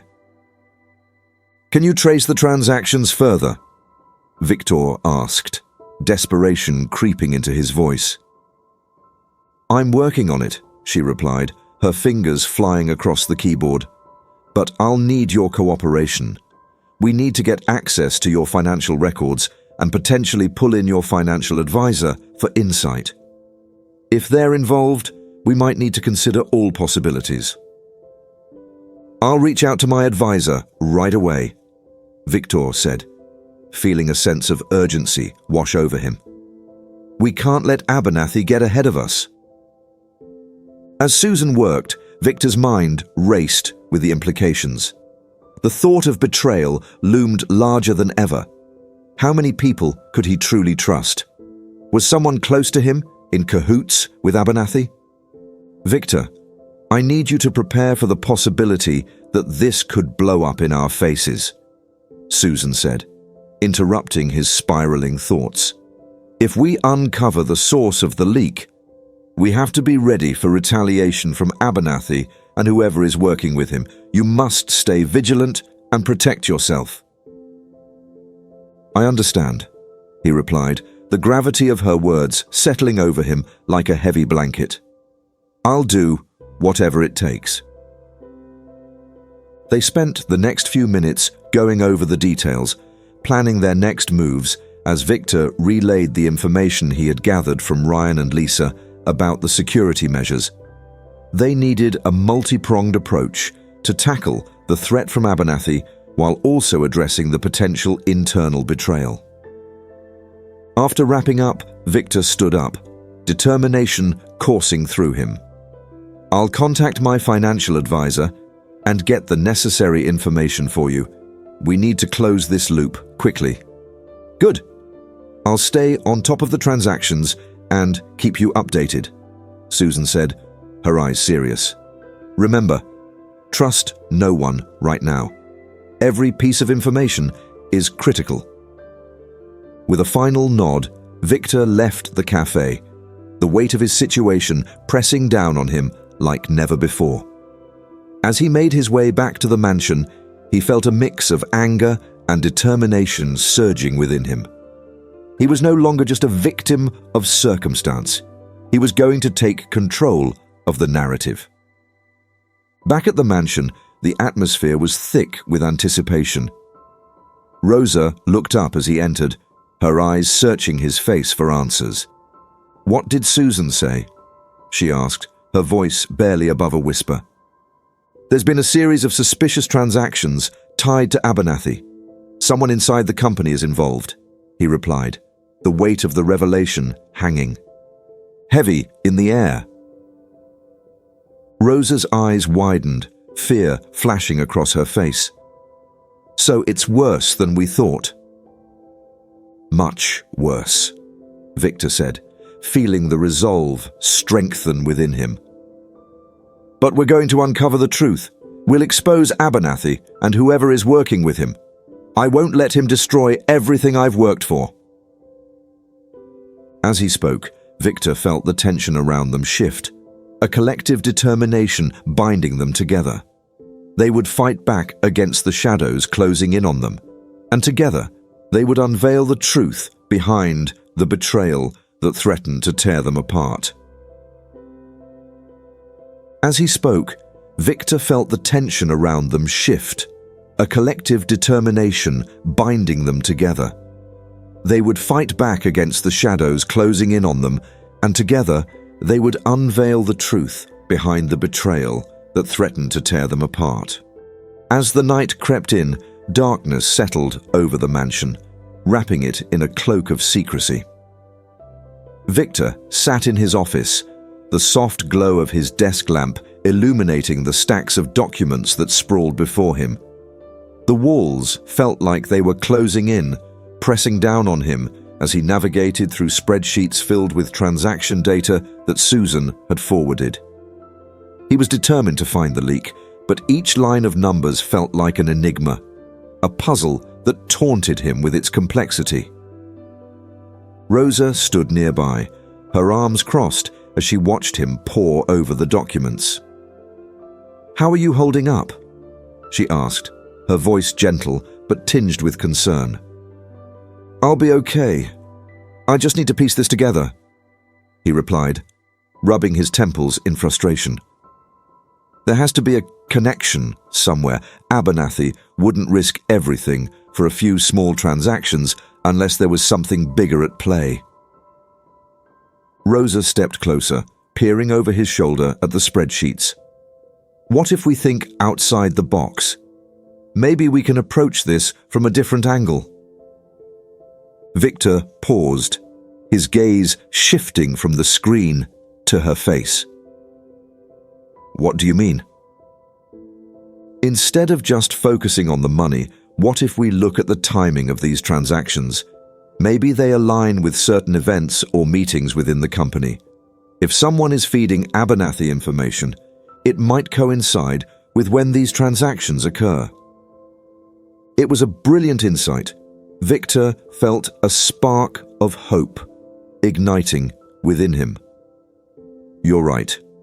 If we can track when the money moved and what was happening at the company during that time, we might be able to identify who was involved. Rosa smiled, her enthusiasm infectious. Let's do it. We can create a timeline and match the events with the transaction data. It might help us spot any suspicious activity. They set to work, their synergy evident as they dug into the data. Victor felt a renewed sense of purpose as they connected dots, tracing the timeline of company meetings, client engagements, and even social events that had taken place over the last few months. Each transaction became a breadcrumb, guiding them closer to the truth. As they worked late into the night, Victor's phone buzzed, breaking the silence. It was Susan, her name flashing on the screen, and he quickly answered. "What's going on?" "Victor, I've been analyzing the financial records you sent me, and I believe I found something," Susan said, her tone urgent.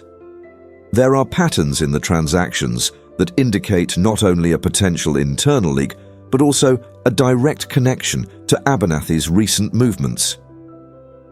"Tell me everything," Victor urged, his pulse quickening. "There's a particular series of transactions that occur right before major deals are negotiated or signed.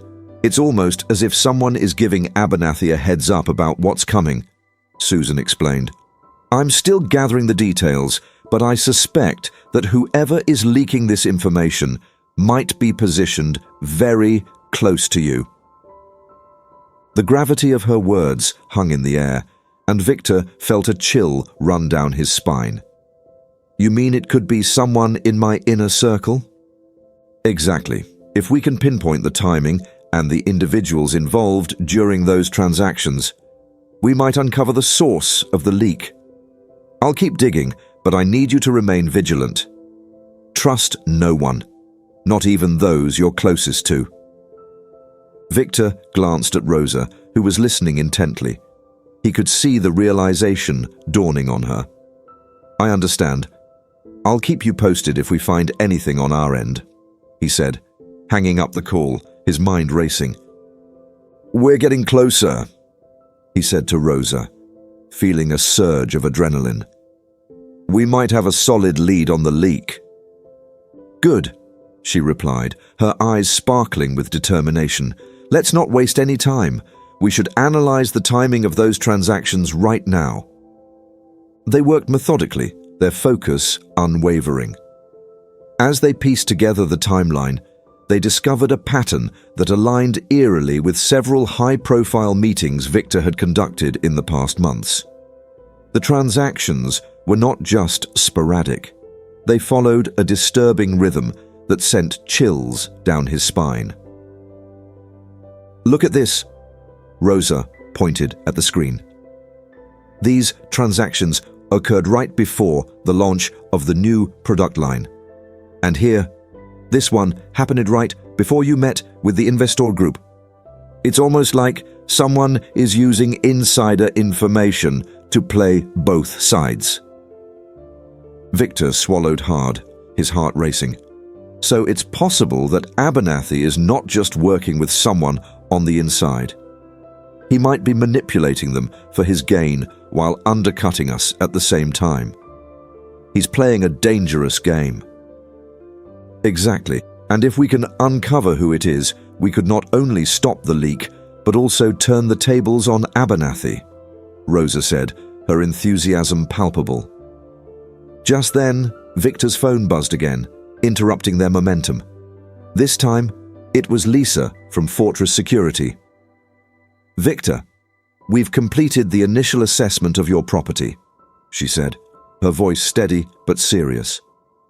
"I wanted to update you on the security installations and the findings we've made." "Go ahead," Victor replied, already sensing that this was going to be critical. "We've installed temporary cameras at the main entry points and reinforced the locks on all exterior doors. However, while assessing the interior of the house, we noticed some unusual activity. One of your staff members, specifically the maid who has access to your office, has been acting suspiciously. We caught her on camera accessing your office after hours, and we suspect she might be involved with Abernathy." Victor's heart sank, but he quickly masked his surprise. "Are you sure? She's been with us for years." "I understand the hesitance, but the evidence doesn't lie. We also noticed her engaging in conversations with a known associate of Abernathy," Lisa continued. "It's critical that we proceed with caution. We recommend monitoring her closely and potentially setting up a more robust security protocol in the house until we can confirm her involvement." Victor felt a whirlwind of emotions: betrayal, anger, and a sense of urgency. "Thank you for the information. We'll take immediate action." As he ended the call, he turned to Rosa, who was looking at him with wide eyes. "What did she say?" "They've confirmed that one of the staff members has been acting suspiciously. They think she might be involved with Abernathy." Rosa's expression shifted from shock to resolve. "Then we need to confront this head-on. If she's the leak, we need to find out how deep this goes." Victor nodded, determination flooding his veins. "We can't let her know we're onto her just yet. We need to gather more evidence before making any accusations." "Agreed," Rosa said. "Let's keep a close eye on her and see if we can catch her in the act." They spent the rest of the evening formulating a plan. The adrenaline pulsed through them as they devised a way to monitor the maid's activities discreetly. Victor felt like a chess player, strategizing moves several steps ahead in a game where every choice could be critical. After finalizing their plan, Victor and Rosa turned in for the night, sleep eluding them as their minds raced with possibilities. Victor lay in bed, his heart pounding, acutely aware that the stakes were high. They were on the brink of uncovering something monumental, but with every revelation came the risk of exposure. The shadow of Abernathy loomed larger than ever. The following morning, Victor awoke with the sun filtering through his bedroom window, illuminating the room in warm light. But the brightness felt stark against the dark cloud of uncertainty hovering over him. He took a deep breath and rose from bed, steeling himself for the day ahead. After a quick breakfast with Rosa, they sat down to discuss their approach. "So, what's the plan?" she asked, her brow furrowed in concentration. "We need to establish a surveillance system that will monitor her movements without alerting her. We can use the new cameras and also rely on our instincts," he replied, feeling the weight of leadership pressing down on him. Rosa nodded, determination gleaming in her eyes. "Let's position ourselves where we can observe her without being obvious. If we can catch her in the act, it might give us the leverage we need to confront her directly." Victor agreed, and they both headed toward the main area of the house where the maid would likely start her day. They moved quietly, careful not to make any noise that might alert her to their presence. As they set up in a discreet location, Victor felt the tension in the air, an electric anticipation that was almost palpable. They waited, every second stretching into eternity, as they listened for any sign of the maid's arrival. After what felt like an eternity, the sound of footsteps echoed in the hall, and Victor's heart raced. The maid appeared, her expression serene, as though she had no idea that her every move was being scrutinized. Victor's breath caught in his throat as he exchanged a glance with Rosa. This was it. They were about to dive deeper into the web of deceit surrounding them. They watched as she moved methodically through the house, performing her routine tasks. But something about her demeanor felt off, a hint of tension in her movements. Victor and Rosa observed closely, their senses heightened, waiting for any sign that would give them insight into her true intentions. Minutes ticked by as the maid cleaned the living room, dusting surfaces and arranging cushions with a practiced hand. But then, as if sensing their scrutiny, she paused, her gaze darting around the room as though searching for unseen eyes. Victor felt a jolt of anxiety, unsure if she had noticed anything out of the ordinary. "Stay calm," Rosa whispered, her voice barely audible. "She hasn't caught on yet." Just when Victor thought they would have to retreat, the maid walked toward the office. His breath hitched. This was the moment they had been waiting for. They followed her silently, positioning themselves just outside the office door, ready to catch her in a lie. As she entered the office, Victor could hardly breathe, his heart pounding in his chest. He strained to hear her movements inside, the tension palpable.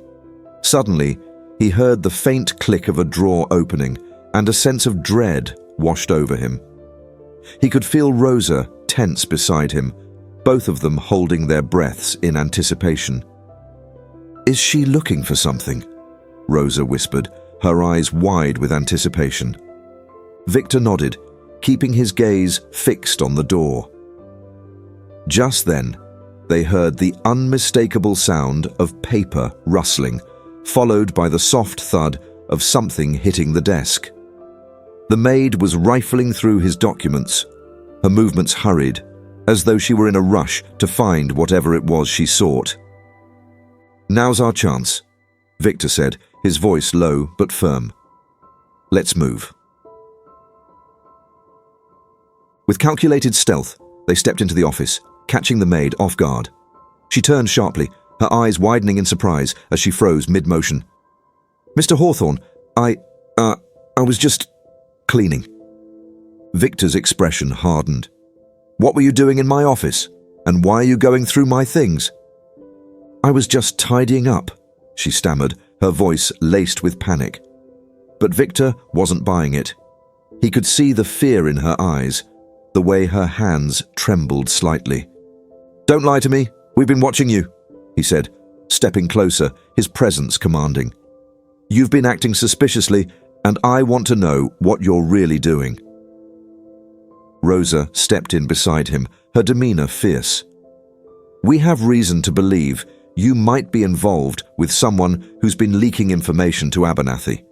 So I suggest you tell us the truth." The maid's expression shifted from surprise to fear, and Victor saw the gears turning in her mind as she weighed her options. I don't know what you're talking about," she said, her voice trembling. "Don't play games with us," Rosa said, her tone unyielding. "We know you've been in contact with Abernathy's associates. It's time to come clean." "I swear, I'm not involved. She pleaded, her voice breaking. "I've been under pressure from him, and I didn't know what to do. He said if I didn't help him, I'd lose my job." Victor felt a surge of anger. "So, you were willing to betray me for your job? You have to understand, this goes far beyond your employment. You're putting everyone at risk." "I didn't mean to. I was scared. He threatened me," she cried, her hands raised defensively. Rosa and Victor exchanged a glance, weighing their options. "What do you know?" Victor pressed. "If you want any chance of redemption, you need to tell us everything." The maid hesitated, her eyes darting around the room. I overheard conversations. I didn't want to believe it at first, but he was planning something against you. Something big. He said it would destroy everything you've built. Victor felt the world tilt on its axis. What are you talking about? What was his plan? He's been gathering information from your meetings, your financial records, and he has someone on the inside feeding him everything, she explained, her voice shaky. I swear I didn't want any part of it, but I was afraid. Who is it? Who's the insider? Rosa asked, her tone pressing. I don't know, I promise I don't know, but Abernathy is ruthless. He has people everywhere, and he knows how to manipulate them, she said, her voice rising in desperation. Victor felt a fire ignite in his chest. Then we need to gather evidence to expose him. We can't let him get away with this. I'll help. I'll do whatever you need, the maid pleaded, desperation evident in her eyes. Victor glanced at Rosa, a decision forming in his mind. If you want to help, you need to work with us. We'll protect you, but you have to be honest and forthcoming. No more lies. I will, I promise, she exclaimed, tears welling in her eyes. They were no longer just a trio of individuals. They were now linked in a dangerous game that had spiraled far beyond their expectations. With the maid's reluctant cooperation, they began to forge a new plan. A plan that would involve digging deeper into Abernathy's web of deceit and revealing the truth hidden in the shadows. As they began discussing next steps, Victor felt the weight of uncertainty still looming over them, but for the first time in a long while, he felt a glimmer of hope. They had a chance to not only protect themselves, but also reclaim everything Abernathy had threatened to take away.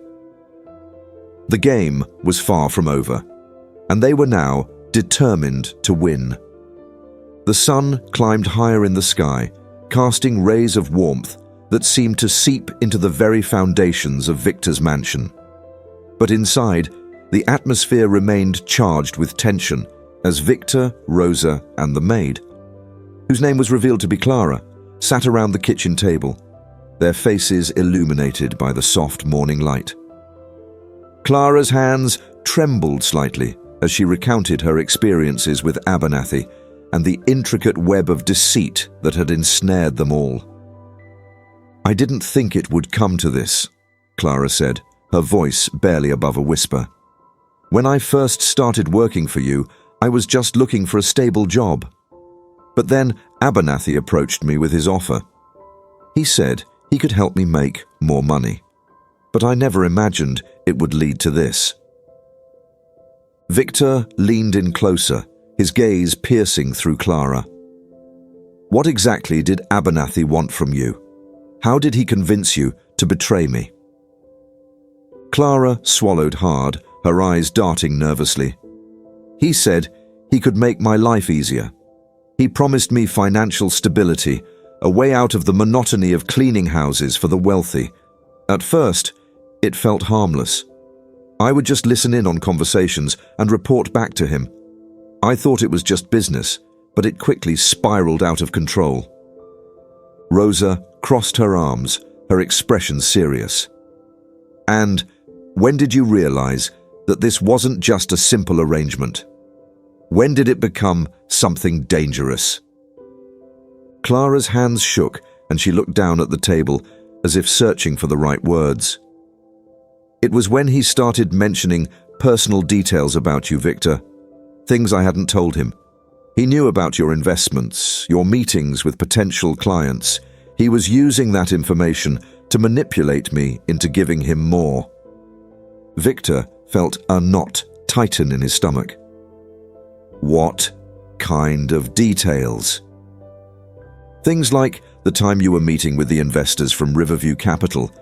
He knew the exact date and time, and he made it clear that if I didn't provide him with information about what happened during that meeting, I'd lose my job. He made it sound like I was in danger. Clara admitted, her voice trembling. Rosa's brows furrowed in concern. That's chilling. It's clear he has someone inside the company, and he's not afraid to use threats to get what he wants. We need to figure out who that is. Victor nodded, his mind racing with possibilities. We can't confront Abernathy directly yet. We need to gather more evidence to protect ourselves and ensure Clara's safety. If he suspects anything, it could put all of us in jeopardy. Clara's eyes widened, and she leaned forward, urgency radiating from her. I can help. I have access to more information than you think. Abernathy often meets with his associates in public places, and I could overhear details if you give me the chance. I know the places he likes to frequent. Rosa exchanged a look with Victor, both of them considering Clara's offer. That could work, Rosa said. If you can gather intel on his meetings, we could use it to build a case against him. Victor took a deep breath, feeling the weight of responsibility pressing down on him. We have to be careful. If you go out there, Clara, you need to stay under the radar. Abernathy is not someone to be underestimated, and if he senses that you're onto him... I understand, Clara said, determination shining in her eyes. I won't let him intimidate me anymore. I want to make this right. Then we should formulate a plan, Victor said, his mind racing. We need to figure out when and where Abernathy is meeting his associates, and we need to ensure that we have a way to gather that information without putting you at risk. They spent the next hour brainstorming and strategizing, building a plan that would allow Clara to infiltrate Abernathy's network while keeping her safe. Victor felt a mixture of hope and apprehension as they laid out the details. This was a dangerous game they were playing, but they had to take the risk if they were going to reclaim their lives. After finalizing the plan, Victor turned to Clara, his expression serious. Remember, you must remain discreet.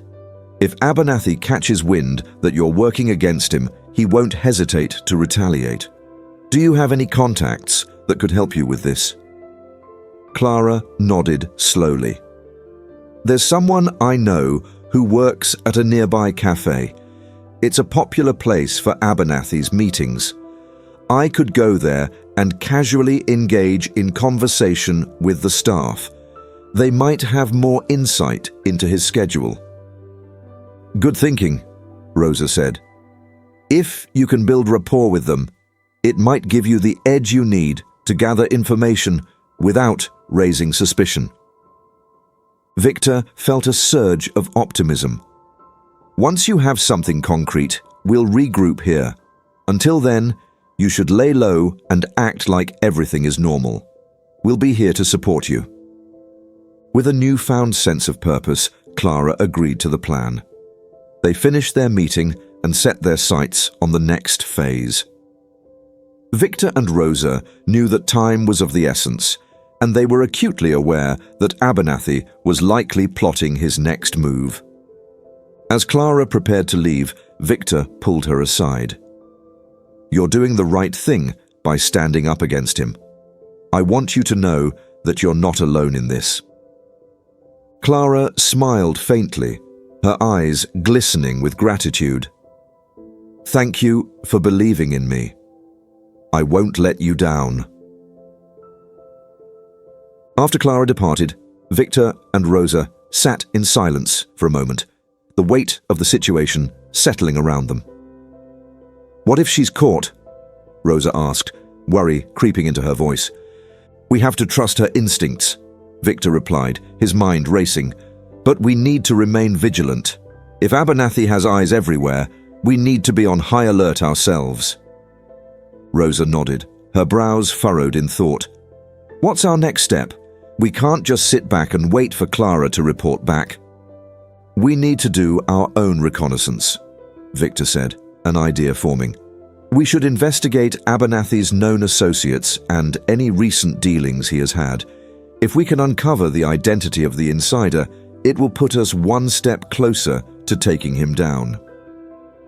They set off to review company records and Abernathy's recent transactions. The walls of Victor's office felt like they were closing in again as they worked tirelessly, piecing together connections and relationships that had remained hidden in the shadows. Hours passed, and the sun began to dip below the horizon, casting long shadows across the room. Tension hung in the air as they flipped through documents, each page revealing more of Abernathy's intricate dealings.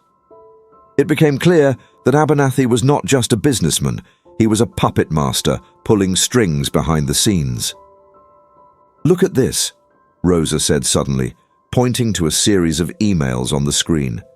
"These communications here show Abernathy discussing contracts with various suppliers. If we can trace the deals back to his associates, we might find the connection we need." Victor leaned closer, studying the emails. "We need to dig deeper into this. Let's see if we can find any names that keep popping up." They spent the next few hours connecting dots, building a profile of Abernathy's network. As they worked, Victor felt a growing sense of urgency. They were inching closer to the truth, but every second felt like a countdown, a race against time. Just as they were about to take a break, Clara returned, her face flushed with excitement and apprehension. "I have something," she exclaimed, her voice barely contained.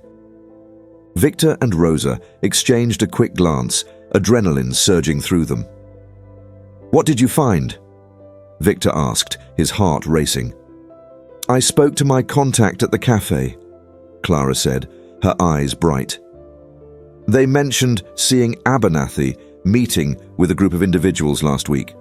They described a particular person who was always by his side, someone who seemed to have his ear." "Do you know who it is?" Rosa pressed, leaning forward. Clara nodded vigorously. "Yes, his name is Marcus Hill. He's been seen with Abernathy during crucial meetings, and there's speculation that he's the one feeding him information about the company." Victor felt the pieces falling into place. This could be it. If we can expose Marcus, we might be able to turn the tables on Abernathy. "Do you have a way to connect with him?" Rosa asked. "I can try to get closer to him through my contacts at the cafe," Clara suggested, her determination palpable. "If I can find out more about his routine, we could potentially catch him off guard." "Let's formulate a plan," Victor said, feeling a surge of hope mixed with caution. "We need to get evidence that ties him to Abernathy. If we can confirm his involvement, we might have the leverage we need to confront Abernathy directly." They spent the next hour devising a detailed strategy. Clara would need to blend in with the cafe's staff, making friends with the right people while keeping an eye on Marcus Hill's movements. Victor and Rosa would continue their research on Abernathy's business dealings, searching for any connections that could expose the breadth of his manipulations. As the evening wore on, Victor couldn't shake the feeling of unease settling in his chest. They were deep into a dangerous game, one that could either lead to their freedom or to their downfall. But there was no turning back now. They had come too far to retreat. Finally, they concluded their planning session, each of them feeling the weight of the mission ahead. As Clara prepared to leave again, Victor felt a surge of protectiveness. "Just be careful, Clara. If Abernathy has been watching you, he won't hesitate to strike back." Clara nodded, her resolve unwavering. "I will be careful. I'm tired of living in fear." Victor and Rosa watched her leave, both aware that they were walking a fine line. The stakes had never been higher, and the tension in the air crackled with unspoken possibilities. As they settled back into their work, a sense of urgency hung over them, urging them forward into the unknown, ready to confront whatever lay ahead. The next few days unfolded like a tightly woven tapestry, each thread connecting Victor, Rosa, and Clara deeper into the perilous web of intrigue spun by Abernathy. Victor could feel the weight of uncertainty pressing down on him, the stakes rising with each passing moment. They were in the eye of a storm, poised to make a move that could alter the course of their lives forever. Victor and Rosa continued their investigation into Abernathy's dealings while keeping a close eye on Clara's interactions with Marcus Hill. Clara had become a crucial piece of their plan, and Victor admired her courage. Despite the risks, she had embraced her role with determination, determined to turn the tide in their favor. The trio reconvened in Victor's office, the air thick with anticipation. Clara arrived first, her expression a mixture of excitement and apprehension. She had spent the previous day working her angle at the cafe, carefully observing Marcus and his associates.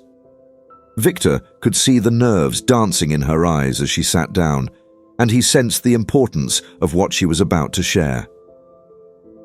"I've got something," Clara said, her voice low. "Marcus met with Abernathy again yesterday. They were discussing something big, some sort of project that seemed to involve a lot of money and influence." Victor leaned in, his heart racing. "What did you hear?" "I overheard them talking about clearing obstacles and eliminating threats. It sounded like they were planning something more sinister than just business," Clara explained, her hands fidgeting. "And there was a mention of a meeting at the docks, a location I don't know anything about." Rosa exchanged a worried glance with Victor. "We need to find out more about that meeting. If they're planning something dangerous, we can't afford to let it happen." Victor nodded, his mind racing with possibilities. "Clara, did you catch any names or details about who else was involved?" Clara shook her head, frustration etching her features. "I tried to listen closely, but it was hard with all the background noise. I'll have to find another opportunity to eavesdrop and get more specific information." "Can you arrange to be there when they meet again?" Rosa asked, her tone resolute. "We need to know what they're planning and who else is involved." "I can try," Clara replied, determination shining through her uncertainty. "I'll keep an eye on Marcus and see if I can pick up on anything else." "Be careful, Clara," Victor warned. "If Abernathy catches on to you, he won't hesitate to make sure you regret it." Clara nodded, the gravity of the situation sinking in. "I know, but I can't back down now. I want to make things right." As the meeting concluded, Victor felt a renewed sense of purpose. They had to act quickly and decisively. Abernathy was a formidable adversary, but he was also making a critical mistake by underestimating them. That evening, Victor and Rosa pored over their research, attempting to uncover any connections that could help them understand Abernathy's plans. Victor's office was littered with papers, notes, and computer screens, flashing with data. The atmosphere was electric with determination, and Victor could feel the gears of their plan slowly falling into place. "We need to figure out who else is involved in Abernathy's operations," Rosa said, her brows furrowed in concentration. "If he's meeting at the docks, there must be someone facilitating it, a supplier, a distributor, someone with influence." "Let's look through his recent transactions," Victor suggested, his mind racing with possibilities. "There has to be a pattern we can identify."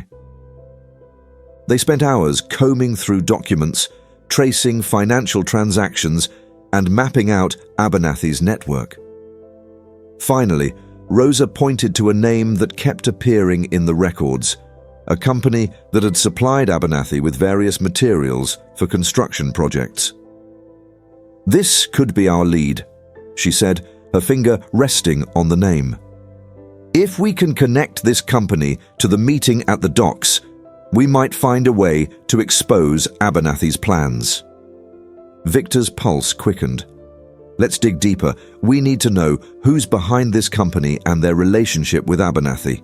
If we can expose them, we'll have more leverage. The following days passed in a whirlwind of research and reconnaissance. Clara continued to gather intel on Marcus, her nerves taut with the constant risk of discovery. Each evening, they would regroup, analyzing what she had learned and strategizing their next moves. Clara returned one night, her face pale but resolute. I saw him again. He was meeting with Abernathy at the cafe, she said breathlessly. I caught a few more snippets of their conversation. They mentioned a shipment that was arriving soon, a large consignment that would be critical to their plans. What kind of shipment? Victor pressed, his interest piqued. I couldn't hear all the details, but it sounded like it involved some kind of machinery or materials, Clara replied, her voice steady despite the underlying fear. Abernathy said it would give them the edge they needed to move forward with their project. Rosa's eyes narrowed. If we can find out what that shipment is and where it's headed, we might be able to intercept it and get concrete evidence of their plans. Victor had nodded, his mind racing. Let's see if we can find any shipping records related to Abernathy's dealings. If we can connect the dots, we'll have the ammunition we need.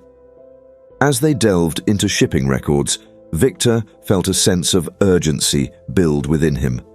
Time was running short, and Abernathy's plans were coming together.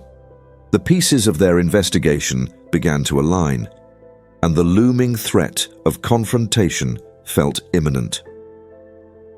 The following day, they made significant progress. Clara returned with news that sent a ripple of excitement through the group. I managed to overhear where the shipment is headed. It's supposed to be delivered to a warehouse near the docks.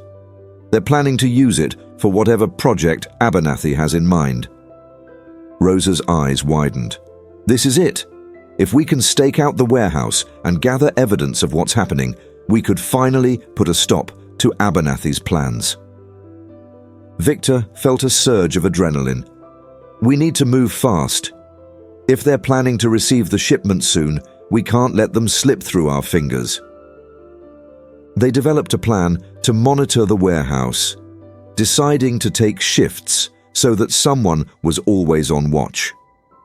They prepared to gather evidence that would expose Abernathy's scheme once and for all. Clara took on the role of an observer, determined to get closer to the heart of the operation. The night before their operation, Victor couldn't shake the feeling of unease settling in his stomach. They were on the brink of something significant, but the stakes were higher than ever.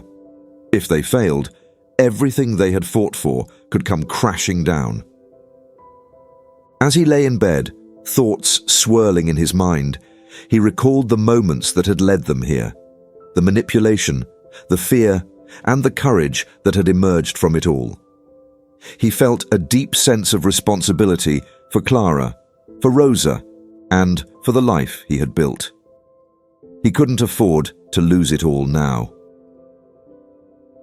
The next morning, the trio set out, armed with determination and purpose.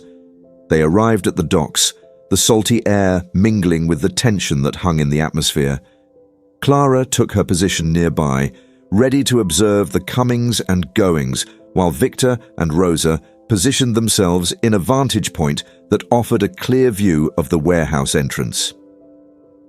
Hours passed in silence, the rhythmic sound of waves crashing against the dock echoing in the background. The sun began to dip toward the horizon, casting a golden hue over the scene. Clara watched intently, her heart racing as she scanned the area for any sign of Abernathy or his associates. Suddenly, her pulse quickened as she spotted Marcus approaching the warehouse, flanked by several men. The group exuded an air of authority, their movements deliberate and confident. Clara's heart raced, and she instinctively reached for her phone, sending a quick text to Victor and Rosa. "Marcus is here." Victor's response was immediate, and she could feel the tension in the air as they prepared for what could be a pivotal moment in their quest for justice. "Stay alert, Clara. We're on our way." Clara's breath hitched as she saw Abernathy arrive, his imposing figure casting a long shadow as he approached the warehouse.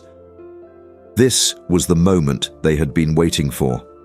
The danger was palpable, and Clara felt a mix of excitement and dread coursing through her veins. Victor and Rosa arrived a moment later, their expressions serious as they joined Clara. "We need to capture this," Victor said, his voice steady. "Whatever they're doing inside could be the key to exposing Abernathy." The three of them positioned themselves behind a stack of kratis, peering around the edges to catch a glimpse of what was happening. Clara could see Abernathy gesturing emphatically, his words barely audible, but his tone filled with urgency. "We have to move quickly. This shipment is our opportunity. We can't let anyone stand in our way," he said, his voice laced with menace. Clara's heart raced as she recorded the exchange, her hands trembling as she captured every detail. The tension in the air was thick, and they all knew that they were on the precipice of something monumental. They had to remain hidden and focused, ready to gather as much evidence as possible before it was too late. As they observed, the group began unloading crates from a truck parked near the warehouse.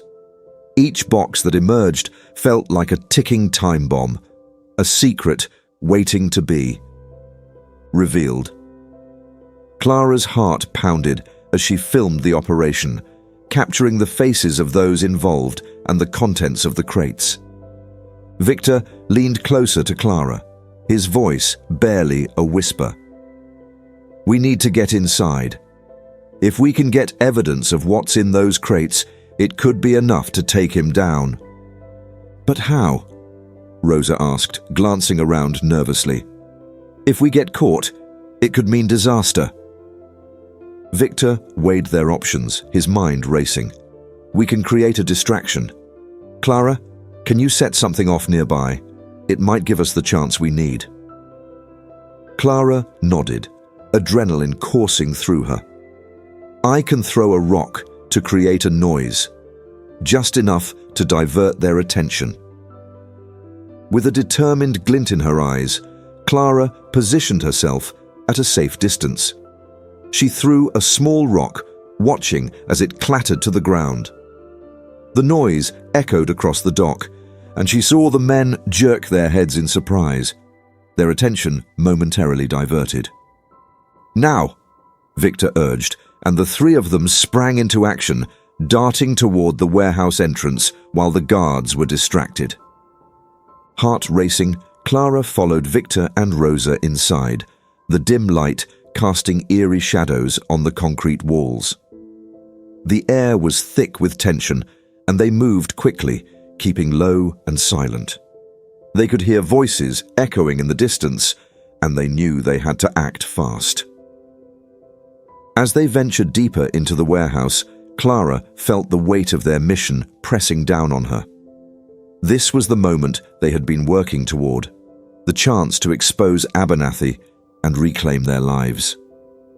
The adrenaline coursing through her veins was both exhilarating and terrifying.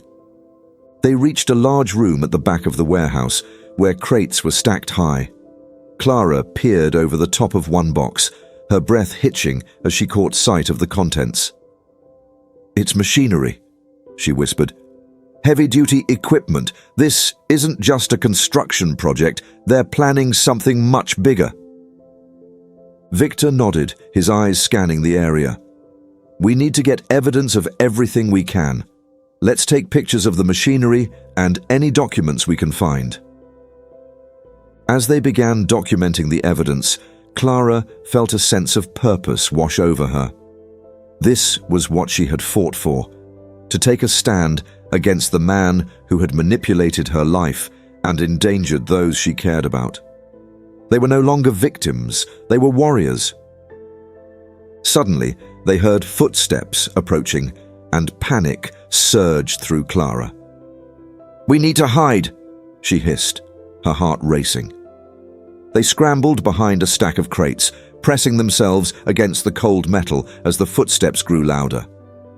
Victor peered around the edge, his expression tense. It's Abernathy and his men. They're coming this way. Clara held her breath, her heart pounding in her chest.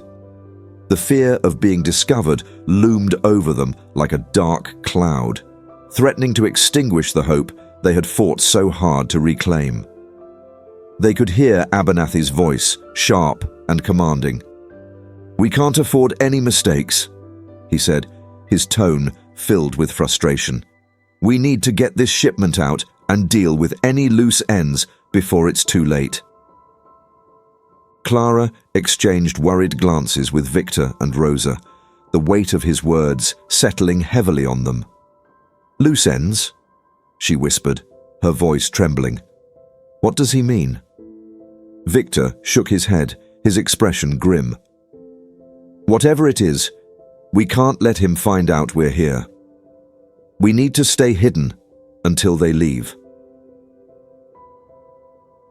They remained crouched in silence, every second stretching into eternity. The tension in the air was palpable, and Clara felt the heat of fear pooling in her stomach. She couldn't shake the feeling that they were on the verge of uncovering something monumental. But they had to survive this confrontation first.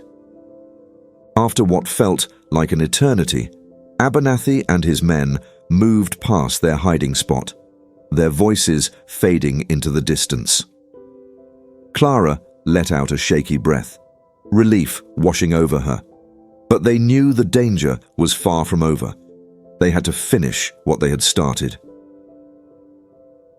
As the warehouse fell silent, Victor turned to Clara and Rosa, urgency written across his face. "We have to get as much evidence as we can and get out of here before they come back." They quickly resumed their documentation, snapping photos of the machinery and any papers they could find that detailed the shipment.